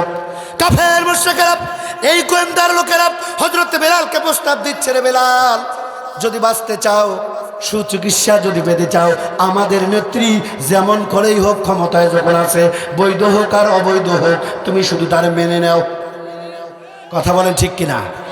বিগত দিনের আলেমদের গ্রেপ্তার করা হয়েছিল একটাই কারণ, তাদের একটা আশা ছিল, আমরা যেমন করেই হোক আসি, খালি মেনে নাও। যারাই মেনে নেয় নাই তারাই মিথ্যা মামলা খেয়েছে, জেলে গিয়েছে, বাড়ি ছেড়েছে, কারো হাত গেছে, পা গেছে, চোখ গেছে, অনেক মহিলা স্বামী হারিয়েছে, অনেক মায়েরা সন্তানকে হারিয়েছে। এরা হলো বেলালের উত্তরসূরি। বন্ধুগণ আমার, নির্যাতনের স্টিম রোলার চালালো হযরতে বেলালকে চুল পরিমাণ ইমাম থেকে দূরে সরাতে পারে নাই। গোয়েন্দার লোকের আশ্চর্য হয়ে গেল, দৌড় মেরে উমাইয়ার কাছে গেল। ধরেন মন্ত্রীর কাছে গিয়ে বলে, ম্যাডাম সর্বনাশ, কি হয়েছে? কই, ম্যাডাম, আমরা নির্যাতনের সর্বোচ্চ স্টিম রোলার প্রয়োগ করেছি, কিন্তু বেলালকে ইসলাম থেকে, ইমাম থেকে চুল পরিমাণ সরাতে, আরে ভাই কথা বলেন না কেন, চুল পরিমাণ সরাতে তারই দৃষ্টান্ত আব্দুল মালিক ভাই, ডক্টর শফিকুর রহমান, দেলোয়ার ভাই, ঠাকুরগঞ্জ কলিজা টুকরা দেলোয়ার। আপনারা দেখেছেন জীবন্ত শহীদ যখন কোর্টে তাদেরকে নিয়ে যাইতো, হাতে হাত করা, পায়ে জন্ডা বেরি, পঙ্গু বানায়ছে, হুইল চেয়ারে যুবক মানুষকে পুলিশে 8টা 10টা পুলিশ ধরে বাচ্চা মানুষের মতো কোলে করে নিয়ে। আমি দেখেছি মাসুদ ভাইকে, আব্দুল মালিক ভাইকে দেখেছি, দেলোয়ার ভাইকে দেখেছি। এই ধরেন তো, এই সময় কথা বলার টাইম পাইলে না তুমি?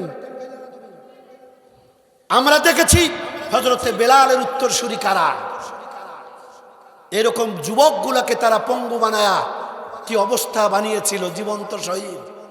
আজকে ডক্টর মাসুদ একটা আঙ্গুল ইশারা করে লক্ষ লক্ষ কোরআনের সৈনিকরা স্তব্ধ হয়ে যায়, চিৎকার করে কথা বলেন, কথা ঠিক কিনা?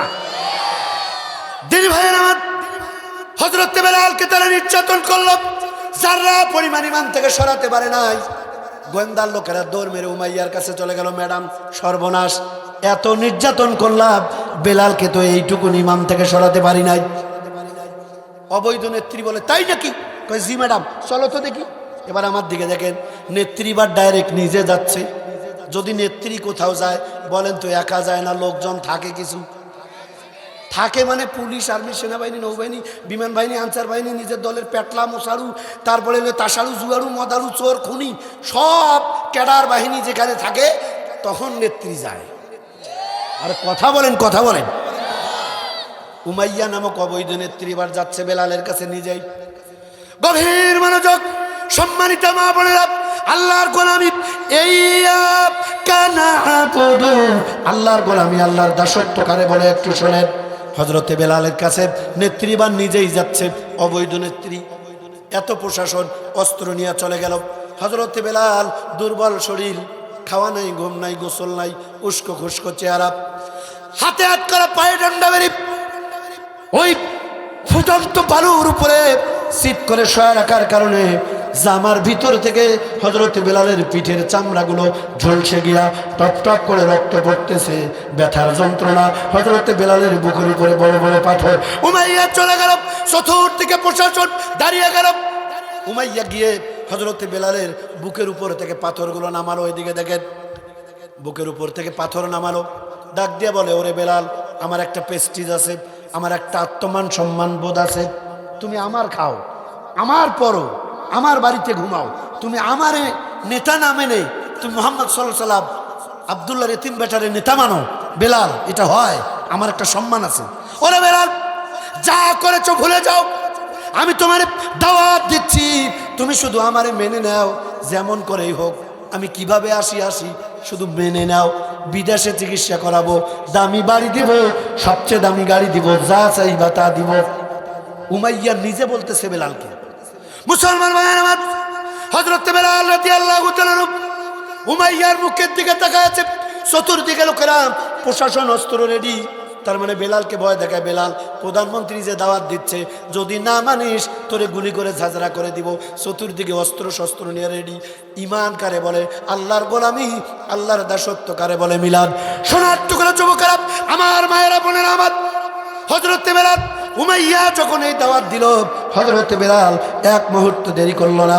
এত প্রশাসন, এত অস্ত্রের মুখে হযরত বেলাল রাদিয়াল্লাহু তাআলা আনহু উমাইয়ার মুখের উপরে কোরআনে কারীম তেলাওয়াত করলেন। আমার সাথে পড়েন, কুল হুয়াল্লাহু আহাদ আল্লাহুস সামাদ।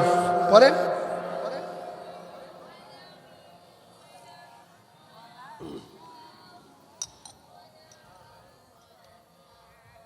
সূরা ইখলাস। এতগুলো প্রশাসন, অবৈধ নেত্রী নিজে সামনে দাঁড়ানো। হযরত বেলাল যখন তাকে প্রস্তাব দেওয়া হলো, মুখের দিকে তাকায় ইমান কত বড় কলিজা হলে পড়ে। উমাইয়াকে একবার না, দুইবার না, তিনবার সূরা ইখলাস তেলাওয়াত করে শোনায়া দিলেন। চিল্লায় কোন আল্লাহু আকবার।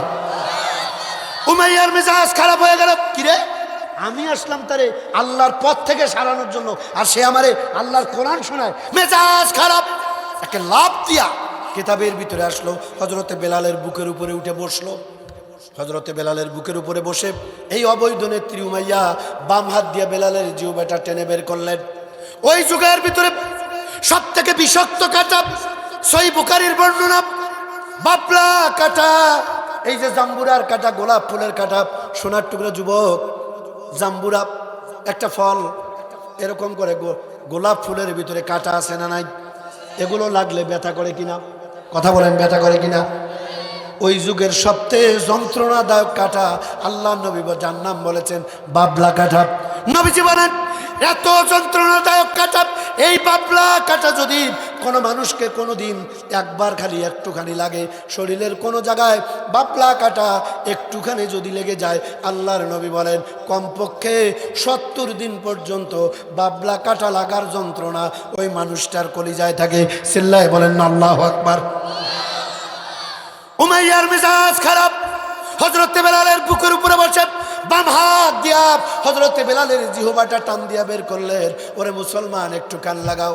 আমার মা বোনেরা, একদিক দিয়ে অসুস্থ বেলাল, পিঠের দিক থেকে টপ টপ করে শরীর গলে গলে রক্তগুলা পড়তেছে। হযরতে বেলালের বুকের উপরে উমাইয়া বসা, বাম হাত দিয়া জিহ্বা বের করে, ডান হাত দিয়া শক্ত শক্ত বাবলা কাঁটাগুলো ধরে হযরতে বেলালের জিহ্বার উপরে কোরআন তেলাওয়াত করার কারণে মারা শুরু করলেন। কিতাবের ভিতরে আসলো, ফিনকি মেরে রক্তগুলো বেরিয়ে যায়। ব্যথার যন্ত্রণায় হযরত বেলাল কাটা কবুতরের মতো দরপর করা শুরু করে। দুইটা দিক দিয়া, মুখের দুই দিক দিয়ে রক্তগুলো চতুর্দিকে ছড়িয়ে যায়, জামা কাপড় লালে লাল হয়ে গেল। হযরত বেলাল আর কথা বলতে পারে না, ব্যথার যন্ত্রণা, পিঠের শরীর দিয়া টপ টপ করে রক্ত পড়তেছে। ভাইরা আমার, ও আমার মা বোনেরা, খুব গভীরভাবে মনোযোগ। উমাইয়া বেলালের জবানটা এরকম করে বাবলা কাটা দিয়া এফর ওফর করে দিয়া একেবারে তছনছ করে দিলেন। উমাইয়ার মেজাজ খারাপ, ডাক দিয়া বলে, ওরে বেলাল, তোরে আসলাম আল্লাহ রাস্তা থেকে ফেরাতে, তুই আমার আল্লাহর কোরআন শোনালি, যেই জবান দিয়ে আল্লাহর কোরআন তেলাওয়াত করে শোনালি, যেই জবান দিয়ে আল্লাহর নামের জিকির করো, যেই জবান দিয়ে নবীর উপরে দরুদ পড়ো, ওই জবানটা তো বাবলা কাটা দিয়ে নষ্ট করে দিলাম। ওরে বেলাল, তোমার আল্লাহর নামের জিকির করবা এখন কি দিয়া? চিৎকার করে বলেন না আল্লাহু আকবার। উমাইয়া বলছে, বেলাল রে, জবানটাই তো নষ্ট করে দিলাম, এখন আল্লাহর জিকির করবা কি দিয়া? ভাই আমার, হযরত বেলালের চোখের পানি দিয়া জমিনের ভিতরে টপ টপ করে চোখের পানি পড়ে। হযরত বেলাল তো আর কথা বলতে পারে না, দুর্বল হয়ে গিয়েছে, ব্যথার যন্ত্রণায় কাতর হয়ে গেলে তবুও ঈমান দুর্বল করেন নাই, শরীরে শক্তি ছিল। উমাইয়াকে ডাক দিয়ে বলে, উমাইয়া, জবানে কথা বলতে পারি না, ডান হাতের শাহাদাত আঙ্গুল দিয়া আল্লাহর ইশারা করে দেখায় দিয়ে বলেছে, ওরে উমাইয়া, ভালো করে শুনে নে, তোর গোলামেরা সবাই শুনে নাও, আমার আল্লাহ, আমি তার নাম আমার কলিজার ভিতরে লিখেছি, নবীজির নাম কলিজার ভিতরে লিখেছি, ঈমান এনেছি। তুমি আমার হাত কেটে দিতে পারো, পা শরীর থেকে আলাদা করে দিতে পারো, গর্দান কেটে শরীর থেকে টুকরো টুকরো করে দিতে পারো, আমার এই দেহের ভিতরে প্রাণ থাকবে যতক্ষণ আমি আমার আল্লাহর নাম, নবীর নাম, কালিমার মোহাব্বত কলিজায় অঙ্কন করেছি। তুমি উমাইয়া তোমার প্রশাসন দিয়া আমার কলিজা থেকে আমার আল্লাহর নাম মুছে দিতে পারবা না, পারবা না, পারবা না। চিৎকার করে কথা বলেন, কথা ঠিক কিনা? উমাইয়ার আরো মেজাজ খারাপ, বলে কি রে, বলে কি, আরো নির্যাতন করতেছে। বন্ধুগণ আমার, আল্লাহর নবীর এক সাহাবী এই দৃশ্যটা দেখে বললেন, সাহাবী দৌড় মেরে নবীজির কাছে চলে গেল, ডাক দিয়ে বলেন, ইয়া রাসূলুল্লাহ, ওগো নবীজি, নিজের চোখ দিয়ে দেখে আসলাম আপনার কলিজার টুকরা বেলাল ঈমান আনার কারণে, ইসলাম কবুল করার কারণে, আল্লাহর গোলামি, ইয়্যাকা না'বুদু, আল্লাহর গোলামি, আল্লাহর দাসত্ব করবার কারণে ওই অবৈধ নেত্রী উমাইয়া তার লোকজনকে নিয়ে হযরতে বেলালকে রিমান্ডে নিয়ে এরকম নির্যাতনের রিস্টিম রোলার চালালো। ওরে সেলফি মার্কা যুবকেরা, কান লাগাও, গভীর মনোযোগ। ও আমার ভাইয়েরা, যে সময় মানুষের চোখে পানি, সেই সময় আমরা যদি এই সব বাজে কাজ নিয়ে পড়ে থাকি তাহলে তো হবে না। মুসলমান বন্ধুগণ আমার, কাফের মুশরিকেরা বেলালের ঈমান দেখে আশ্চর্য হয়ে গেল। নবীজির একজন সাহাবী দৌড় মেরে গিয়ে সংবাদটা নবীজিকে দিলেন, হুজুর, তারা আপনার বেলালকে এইভাবে নির্যাতন করতেছে, বেলালের পিঠ দিয়ে চামড়া গলে গিয়ে টপ টপ করে রক্ত পড়ে, জবানটা বের করে বাবলা কাটা দিয়া জবানটা নষ্ট করে দিয়েছে। আল্লাহর নবীকে এই বর্ণনা দেওয়ার সাথে সাথে নবীজির চোখের পানি, গাল বেয়ে বেয়ে দাড়ি ভিজে গেল, সাহাবা আজমাইন কান্না শুরু করলো। আল্লাহর নবীর সাথে সাথে উপস্থিত সাহাবীদের সামনে ডান হাতটা এরকম উঁচু করলেন, এদিকে দেখেন, গল্প না, কোরআনের ব্যাখ্যায় হাদিস শোনাচ্ছি। ও মা বোনেরা, কলিজার টুকরা যুবক ভাইরা, ও মুরব্বী বাপজানেরা, নবীজি আমার চোখ দিয়ে পানি পড়তেছে, ডান হাত উঁচু করে সাহাবীদেরকে বলছে, আমার সাহাবীরা, আমি তোমাদের কাছে একটা অফার দিতে চাই, অফার ঘোষণা করতে চাই। আল্লাহু আকবার। অফার বুঝেন? অফার, অফার দেয় না, অফার। নবীজি আমার ডান হাত উঁচু করে বললেন, শোনো, উমাইয়ার কৃতদাস আমার কলিজার টুকরা বেলাল, বেলালকে নির্যাতনের স্টিম রোলার চালানো হলো। ও আমার সাহাবীরা, তোমাদের মধ্যে থেকে কেউ যদি উমাইয়ার কাছ থেকে আমার বেলালকে মুক্ত করে আনতে পারো, আজাদ করে আনতে পারো, আমি নবী অফার করলাম, সে আমি নবীর সঙ্গে আল্লাহর জান্নাতের ভিতরে থাকবে। চিৎকার করে বলুন সুবহানাল্লাহ। ভাইয়ের আমার, হযরত আবু বকর সিদ্দিক রাদিয়াল্লাহু তাআলা আনহু তিনি বলেন, ইয়া রাসূলুল্লাহ, আমি যদি বেলালকে আজাদ করে আনতে পারি আমি কি আপনার অফারটা পাবো নাকি? আল্লাহর নবী বললেন, ক্বালা নাআম, অবশ্যই আপনি অফার পাবেন। হযরতে আবু বকর দৌড় মেরে বাড়িতে চলে গেলেন। বাড়ির ভিতরে যত স্বর্ণ অলংকার যা কিছু ছিল সবকিছু একটা ব্যাগের ভিতরে পোটলা করলেন। দৌড় মেরে উমাইয়ার অবৈধ ওই দরবারের ভিতরে যেখানে বেলালকে নির্যাতন করা হচ্ছে ওই জায়গায় চলে গেল হযরতে আবু বকর সিদ্দিক রাদিয়াল্লাহু তাআলা আনহু, সাথে কয়েকজন নবীজির সাহাবী। টোপলার ভিতরে স্বর্ণ, রৌপ্য, দামি দামি সম্পদ। টোপলাটা নিয়ে গিয়ে উমাইয়ার মুখের দিকে ছুরি মারলেন। ওরে উমাইয়া, এখানে অনেক সম্পদ রয়েছে, স্বর্ণ রয়েছে, রৌপ্য রয়েছে। ওরে উমাইয়া, এগুলোর মালিক ছিলাম আমি, কিন্তু তোমার মুখের দিকে নিক্ষেপ করে দিলাম, এগুলো মালিক এখন তোমাকে বানায়া দিলাম। বিনিময়ে আমার ভাই হযরত বেলালকে তুমি ফেরত দিয়ে দাও, মুক্ত করে দাও। উমাইয়া ছিল সম্পদ লোভী, অর্থ লোভী মানুষ। কথা ঠিক কিনা? শুধু অর্থ চাই, ক্ষমতা চাই। আমরা দেখেছি যারাই উমাইয়া মার্কা হয়, মানুষ মরুক, মায়া নাই। ভাই, মানুষ মরে হাজার হাজার, ওইটা নিয়ে চোখের এক ফোঁটা পানি নাই। ওইখানে ট্রেন চলাচল করে কিনা, ওইটা বলেছিল আমি ভুলে গেলাম। মেট্রো রেল নষ্ট হয়ে গেল, তার জন্য কাঁদে। আর এদি হাজার মানুষ মরে, মায়া নাই। আর উপর থেকে সিগন্যাল দেয়, মর, যত মারা লাগে মার, আমার থাকা লাগবে।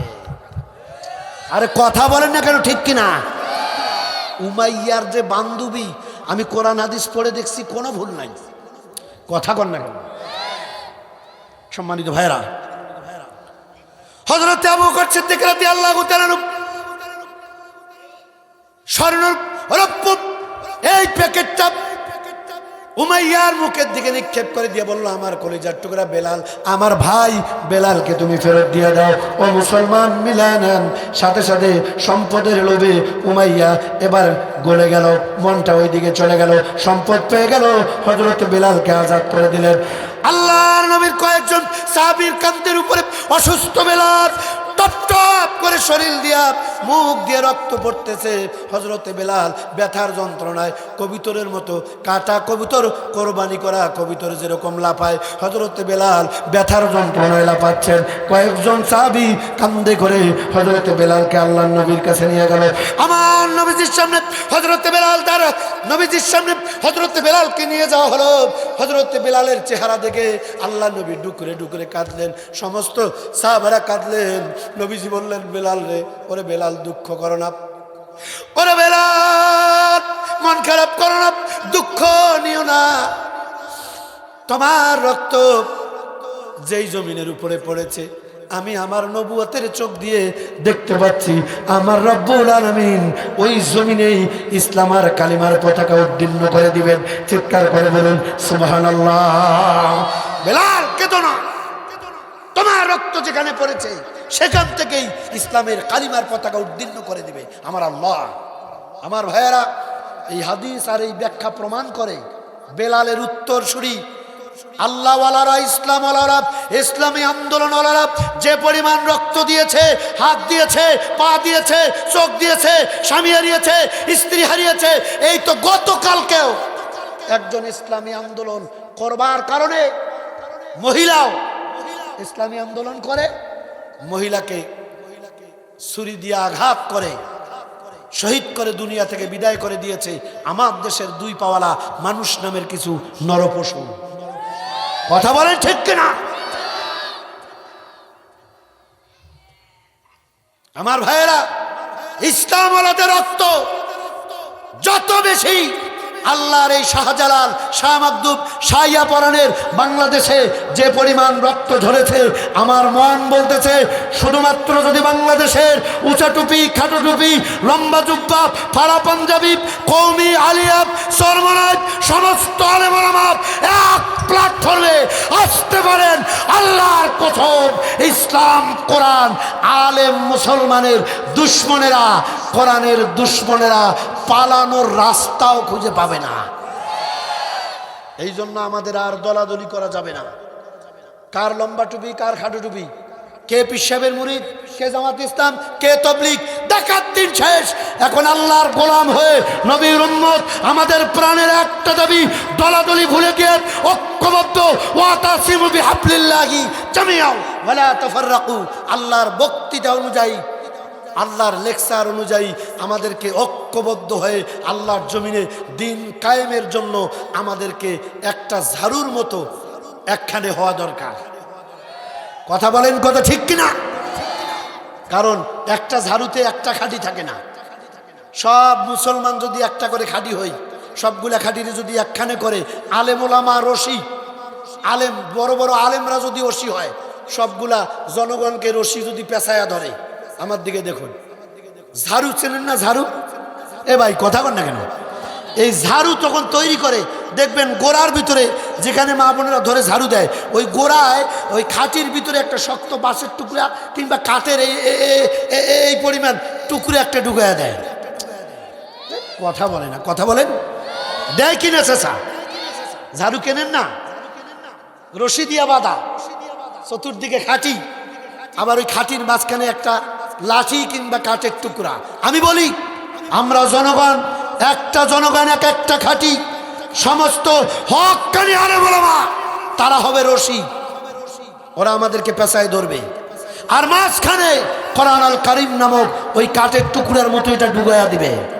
আরে কথা কয় না রে, শক্ত করে বেঁধে একটা ঝাড়ু বানায়া আমরা যদি বাংলাদেশের টেকনাফ থেকে তেতুলিয়া, রূপসা থেকে বাতুরিয়া, চুরি ডাকাতি, খুন খারাপি, চেনাবে বিচার, অন্যায়, লুটতরাজ, মদ জুয়া, গাঁজা, ফেন্সিডিল, সার্কাস, নাটক, যাত্রা, আলতু ফালতু আবর্জনা একটা ঝাড়ু দিয়া আস্তে আস্তে করে আমরা যদি এরকম পরিষ্কার করা শুরু করি, ইনশা আল্লাহ গোটা দেশকে কোরআন নামক এরকম করে আমরা যদি কোরআনকে শক্ত করে ধরে এই ঝাড়ু দিয়া আমরা যদি অপকর্ম ঝাড়ু দিতে থাকি, দেশ সোনার টুকরায় পরিণত হবে, অপকর্ম আর খুঁজে পাওয়া যাবে না।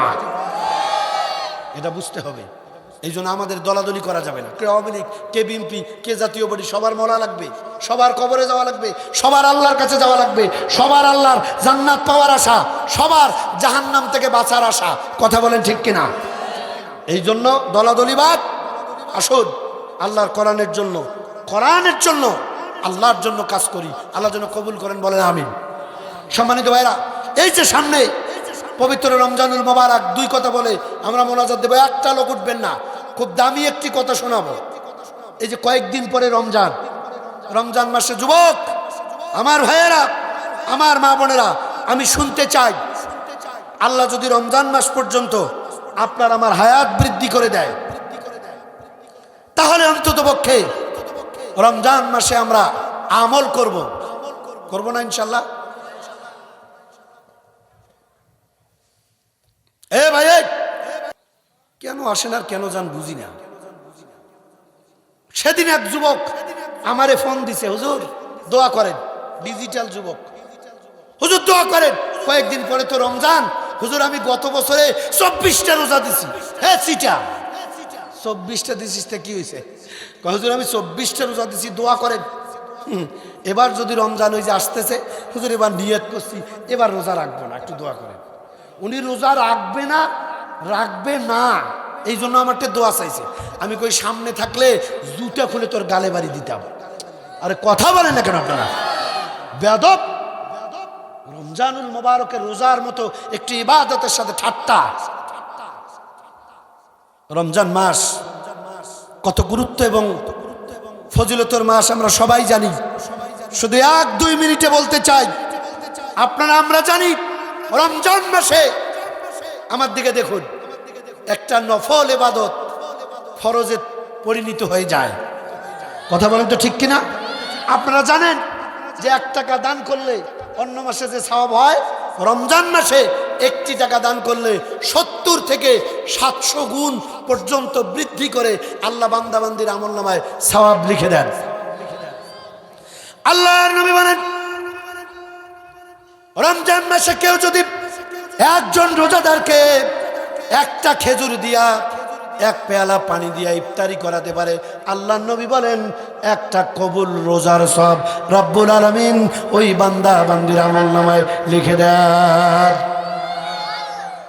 আর আমরা ইফতারি নিয়ে যদি বসি, বাজারি ইফতারি করে ফলমূল কিনছে, আপেল, আঙ্গুর, কমলা, কলা, পেঁয়াজু, ছোলা, বুট, এগুলো নিয়ে বসছে। এখন মাথা তোলে না, এদিক কে যাওয়া এসে করে করে ফির দেখলে ফির ডাকা লাগবে। ইফতারি নিয়ে বসছে, মাথা নিচু করে বসে আছে, আর কথা কর না কেন? ইফতারির আগে আগে শৈল কে বলটু বাড়ির গেটটা লাগাই দিত, কেউ ফিরে আসবে, এত দামি ইফতারি। অথচ নবীজি বলেন একজন রোজাদারকে একটা খেজুর দিয়াও যদি ইফতারি করাতে পারেন, একটা কবুল রোজার সওয়াব আল্লাহ পাক আপনাকে দিয়ে দিবে। আপনি যে রোজা রাখবেন ভালো করে শোনেন, ও মা বোনেরা ভালো করে শুনুন, যুবক ভাইয়ের আমার, আমরা যে রোজা রাখি আমাদের রোজা কবুল হবে এর কোনো গ্যারান্টি কি আছে? আমাদের রোজা কবুল হবে কোনো গ্যারান্টি আমরা দিতে পারবো? কিন্তু একজন রোজাদারকে ইফতারি করাতে পারলে একে কবুল রোজার সওয়াব পাবেন, গ্যারান্টি দিয়েছেন বিশ্বনবী মুহাম্মদুর রাসূলুল্লাহ সাল্লাল্লাহু আলাইহি সাল্লাম। চিৎকার করে বলুন সুবহানাল্লাহ। এরপরে রাতের বেলা আমরা চেয়ারি খাই, দামি দামি খাবার, অর্ধেক খাই, অর্ধেক গুলো রেখে দেই, সকালবেলা ডাস্টবিনে ফেলায় দেয়। অথচ পাশের বাড়ির গরিব লোকটা, পাশের বাড়ির বিধবা মহিলাটা, পাশের বাড়ির এতিম দুইটা ছেলে মেয়ে রাতের বেলা চাউল ভাজা, গুড়া, ভুট্টার গুড়া, এরকম মুড়ি খেয়ে পানি খেয়ে সিয়ারি করে, খোঁজ নেই না। কথা বলেন না কেন? ইফতারি করবে, পানি ছাড়া কিচ্ছু নাই, আর আপনার ইফতারির টেবিলে আইটেম গুনে শেষ করা যায় না। এই জন্য রোজা আসে নাই। ভালো করে শুনেন, রমজান মাসের এত গুরুত্ব, এত গুরুত্ব। আমার দিন ভাইয়েরা, বন্ধুগণ আমার, রমজানুল মুবারক আমরা যারা রোজা রাখি, আসসাউমু লি, আল্লাহ বলেছেন রমজানে যারা রোজা রাখে একমাত্র আল্লাহর জন্যই রাখে। কথা বলেন ঠিক কিনা? কেন? এটার দলিল কি? একটু খেয়াল করে মিলায়া দেখেন তো। একটা মানুষ ইচ্ছে করলে মানুষকে দেখানোর জন্য বিনা উজুতেও নামাজ পড়া যায়। শীতের দিন এত কাপড় চোপড় খুললে উজু করা লাগে, ঠান্ডা পানি, এতগুলো মানুষ নামাজ না পড়লে ইজ্জত থাকে না। ওদিক দিয়ে মসজিদ দিয়ে সবার সাথে তালে আল্লাহু আকবার, মানুষকে দেখানোর জন্য নামাজ পড়া যায়। আপনি নামাজ পড়লে মানুষ আপনাকে নামাজি বলবে, এই জন্য আপনি নামাজ পড়তে পারেন। টাকা আছে, দান করবেন, মানুষ আপনাকে দানবীর বলবে। হজ করবেন, মানুষ আপনাকে হাজী সাহেব বলবে। এই নিয়াত করে নামাজ পড়া যায়, দান করা যায়, হজ করা যায়, জাকাত দেওয়া যায়। জাকাত দেওয়ার নামে এমন 150 টাকার লুঙ্গি দেয়, 200 টাকার শাড়ি দেয়, বাড়ি যাওয়ার আগে লুঙ্গি আর শাড়ির উপরে আবার জাকাত ওয়াজিব হয়ে যায়। কথা বলেন না কেন? ঠিক কিনা? জাকাত দেওয়া, আমি জাকাত দিব, 1000 শাড়ি, 500 লুঙ্গি, অমুক অমুক মিডিয়া, অমুক অমুক পত্রিকা, ক্যামেরা, ঘর, 4-5 জনক দিয়া, বাস আর নাই। কথা কন না কেন? আল্লাহ পাক বলেছে আসসাউমু লি, রমজানে যারা রোজা রাখে আমি আল্লাহর জন্যই রাখে। নামাজ পড়া যায় মানুষকে দেখানোর জন্য, এরপরে দান করা যায় মানুষকে দেখানোর জন্য, হজ করা যায়, জাকাত দেওয়া যায়। কিন্তু রমজানের রোজা, এই যে বড় দিন, রাতের বেলা সিয়ারি করা আর মাগরিবের আল্লাহর অর্ডার, মাগরিবের আজান, আল্লাহু আকবারের শব্দ কানে না আসা পর্যন্ত কেউ যদি তরবারি গলায় ধরে, পিস্তল বুকে ঠেকায়, আমার বিশ্বাস একজন ইমানদার রোজাদার জীবন দিতে প্রস্তুত, রোজা ভাঙবে না। 1 মিনিট আগে কোটি টাকাও যদি আপনারে কেউ দেয় যে এখনো 2 মিনিট বাকি আছে ইফতারির, আপনি এই পানি খান, খেজুর খান, আমি আপনার এই দিব, রোজা ভাঙবেন?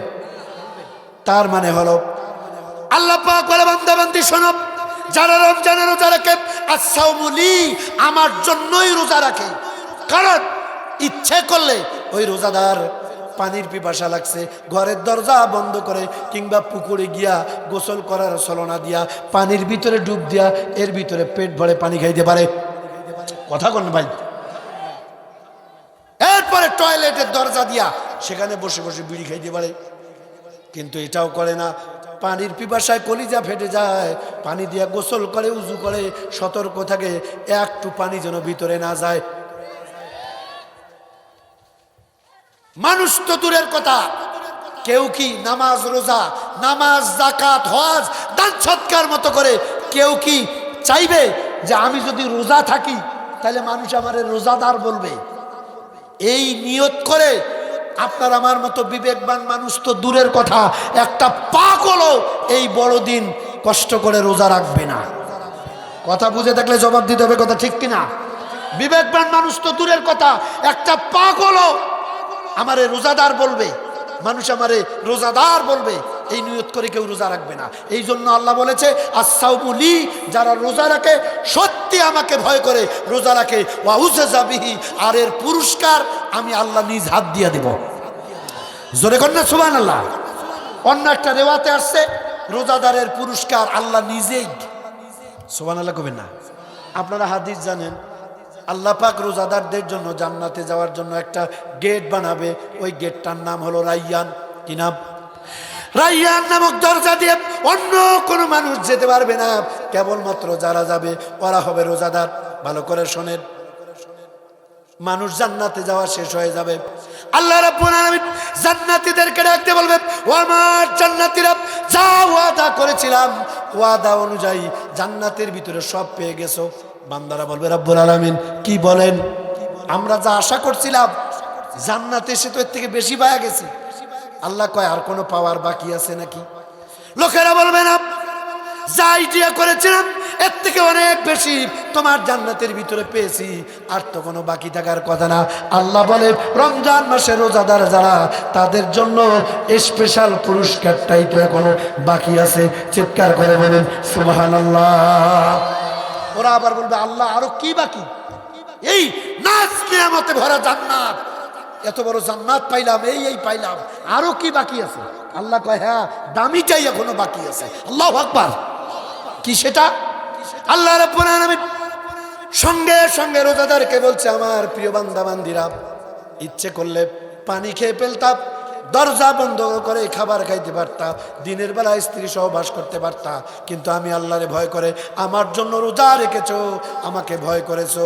আজকে ওয়াদা আছে, পর্দা সারায়া রোজাদার বান্দার সাথে আমি আল্লাহ সরাসরি দেখা করব। চিৎকার করে বলেন সুবহানাল্লাহ। কোনো পর্দা থাকবে না, রোজাদারদের সামনে আমার আল্লাহ পাক হাজির হয়ে যাবেন। সুবহানাল্লাহ কর। আমার ভাইয়েরা, একটু চিন্তার বিষয়, ওই আল্লাহ আপনাকে আমাকে যদি দেখা দেয়, এর থেকে বড় পাওয়ার একটা মানুষের কাছে কি হতে পারে? আমরা আল্লাহর কাছে বলবো, রব্বে কারীম, যেদিন তুমি মানুষের সামনে হাজির হবা, আয় আল্লাহ, ওই কঠিন মুহূর্তে দয়া করে ওই সমাবেশের একটা কর্নারে আমাদের একটুখানি জায়গা করে দিও, আমাদের এই দুটো চোখ দিও তোমার মতো রব স্রষ্টা, তোমার মতো আল্লাহকে মান প্রাণ ভরে একটু যেন দেখতে পাই। আল্লাহ তুমি একটু জায়গা করে দিও, একটু বলবেন না আল্লাহুম্মা আমিন?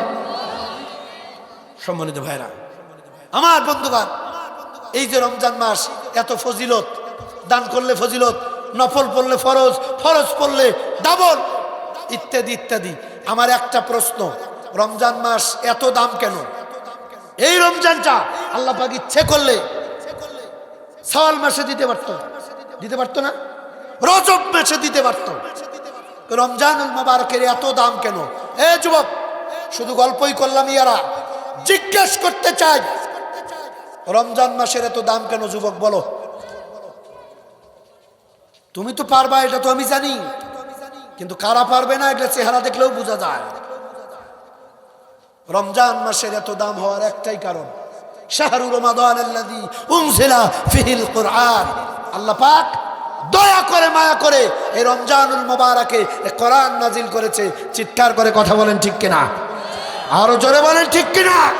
সুতরাং কোরআন নাজিলের মাস রমজান সামনে আসতেছে, শপথ নেন, ওয়াদা করুন, সিদ্ধান্ত নেন, আমরা পরিপূর্ণ রোজা রাখবো, কিয়ামুল লাইল, রাতের বেলা তারাবি পড়বো, তেলাওয়াতে কোরআন, কোরআন নাজিলের মাসে বেশি করে কোরআন তেলাওয়াত করে কোরআনের হক আদায় করব।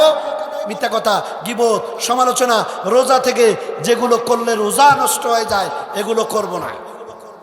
ঠিক আছে? অনেক ডিজিটাল যুবক আছে রমজান মাসে কাজ কাম নাই, সারাদিন ইয়ারফোন কানে দিয়ে সিনেমা দেখে। কিরে যুবক, তোর রোজা নাই? আসি হুজুর। সিনেমা দেখিস? হুজুর টাইম পাস করতেছি। তোর রোজাদারের গালে জুতার বাড়ি, শয়তানের দাদা তুই। কথা বলে না কেন, ঠিক কিনা? টাইম পাস করি। রোজা রাখছে কাম নাই, সারাদিন সিনেমা দেখে। রোজা রাখছে কাম নাই, সারাদিন জি বাংলা দেখে, স্টার জলসা। যে নারী দেখবে আই ক্যান চ্যালেঞ্জ তোমার রোজা হয় নাই, ওই রোজাটাই তোমার গলায় রশি হয়ে শেষরায়া জাহান্নামে নিয়ে যাবে। রোজা এই শিক্ষা তোমাকে দেয় নাই। এরপরে দেখবেন সিয়ারি খাওয়ার টাইম, মিলাদ তো শেষ করে দিলাম। সিয়ারি খাওয়ার টাইম, দামি দামি খাবার, অনেক স্বামী বউ কয় কয় মিনিটে, কয়েক 10 মিনিট করে সর্বনাশ, তাড়াতাড়ি ভাত দে, তাড়াতাড়ি ভাত দে। একটু ভাত খায়া, খালি কয়েক লোকমা খায়া, পানি খায়া, বউ কয় তাড়াতাড়ি খাও, সময় কম। কয়া টয়লেট ঢুকছে, আর বাইর হয় না। বউ কয় তোমার এই সময় টয়লেটে এত টাইম লাগে কে? মানে ও টয়লেটে ঢুকা ঘড়িও দেখে আর টানতেও থাকে, একটার পর একটা, একটার পর একটা। বাপরে বাপ, সারাদিন খাওয়ার পাবো না। আরে কথা কর না কেন? আমি কি বানায়া বলতেছি? যারা খায় তাদের সাথে মিলে যাচ্ছে 100। এরপরে দামি দামি ইফতারি, দিন শেষে ইফতারি করতে বসছে সইল পইল নিয়া, সবাই মিলে ইফতারি করবে। খালি একটা দুটো খেজুর খেয়ে, এক মুখ মুড়ি পানি খেয়া উঠে হুর হুর করে দৌড় মারে। বউ কয় এত নাস্তা কে খাবে? কয় তোমরা খাও, আমি আসতেছি। প্রত্যেক দিন এই কাম করে। ঘটনা কিনে গিয়া দেখে সারাদিনে 1 প্যাকেট খাইতো, ইফতারি করে একেবারে এক টানে কাজা সুদ দেয় 3 প্যাকেট খাওয়া শেষ। আল্লাহ ফেরেস্তা কয়ে, ফেরেস্তা মা ইয়ালফিযু মিন কওলিন ইল্লা লাদাইহি রাকিবুন আতীদ, তার ছবি তুলে রাখ। এইটাই তো শয়তানের দাদা। আমার রমজানের রোজার সাথে নাটক করেছে, আমার রমজানুল মোবারকের সাথে তাচ্ছিল্য করেছে। সারাদিন খায় না, ইফতারি করে খাওয়া শুরু হয়ে গেল। দিনের বেলা অন্যায় করবেন না, দিনের বেলা সুদের টাকা ঘুষের টাকা লেনদেন হবে না, ইফতারির পরে হবে। তফাৎ কোথায়? কোনো তফাৎ নাই তো, হইল না। রমজানুল মোবারক একটা ট্রেনিং এর মাস। শেষ কথা, যুবক, পুলিশ, সেনাবাহিনী, নৌবাহিনী, বিমান বাহিনী, প্রশাসনে যারা চাকরি করে, জবাব দেন তো চাচা, ট্রেনিং ছাড়া সরাসরি জয়েন দেয়? কথা বলেন, সরাসরি জয়েন দেয়? দেয় না। 6 মাস, 8 মাস, 3 মাস ট্রেনিং হয়। আল্লাহ রাব্বুল আলামিন বলে, বান্দা বান্দিরে 12 মাসে 1 বছর, একটা মাস রমজানুল মোবারক তোমার জন্য ইবাদতের ট্রেনিং। তাহাজ্জুদ পড়বা, 5 ওয়াক্ত নামাজ জামাতে পড়বা, রোজা রেখে মিথ্যা কথা, কি বল, সমালোচনা, ওজনে কম, খাদ্য ভেজাল, জেনা ব্যভিচার, অন্যায় অত্যাচার, গান বাজনাও শোনে না। এমনও ভালো হয়ে যায় মানুষ রোজা রাখছে, এই জন্য একটা গানও দিনত শোনে না, সারা রাত গান শোনে। আল্লাহ পাক বলে, বান্দারে একটা মাস এই রমজান দিলাম তোমার জন্য ইবাদতের ট্রেনিং। 1 মাস ইবাদতের ট্রেনিং করবা, বাকি 11 মাস ট্রেনিং অনুযায়ী চাকরি করবা। ইয়্যাকা না'বুদু, আমার গোলামি করবা, আমার দাসত্ব করবা। তাহলেই যখনই মৌত হতে দেরি হবে, আমার জান্নাতে যেতে দেরি হবে না। চিৎকার করে কথা বলেন, ঠিক কিনা? রমজানুল মোবারক ট্রেনিং এর মাস, ইবাদতের ট্রেনিং এর মাস। রমজান মাসে যে ট্রেনিং করব, বাকি 11 মাস যদি বেঁচে থাকি ওই ট্রেনিং অনুযায়ী নামাজ পড়বো, ইবাদত করব, ভালো কাজ করব, দান সদকা করব। কিন্তু ম্যাক্সিমাম মুসলমান রমজান মাসে মসজিদ ভরে যায়, আর ঈদের দিন মসজিদ খালি, লোক আর নাই। যুবকরা পুরো রমজানে ইবাদত করে, আর পবিত্র ঈদ শুরু হওয়ার আগে সাইনবোর্ড লটকায়, পবিত্র ঈদুল ফিতর উপলক্ষে লটারি, পবিত্র ঈদুল ফিতর উপলক্ষে চলো না ঘুরে আসি, ভিন্ন জগতের নামে চলে যায় অন্য জগতে। আল্লাহ তাআলা আমার যুবক যুবতী ভাই আর বোনদেরকে কথাগুলো বুঝে, আমার মুরব্বী বাপজানদেরকে কথাগুলো বুঝে আমাদেরকে আমল করার তৌফিক দান করুন। আজ আর কথা বাড়াচ্ছি না, যতটুকুন আলোচনা হয়েছে আমার শেষ কথা।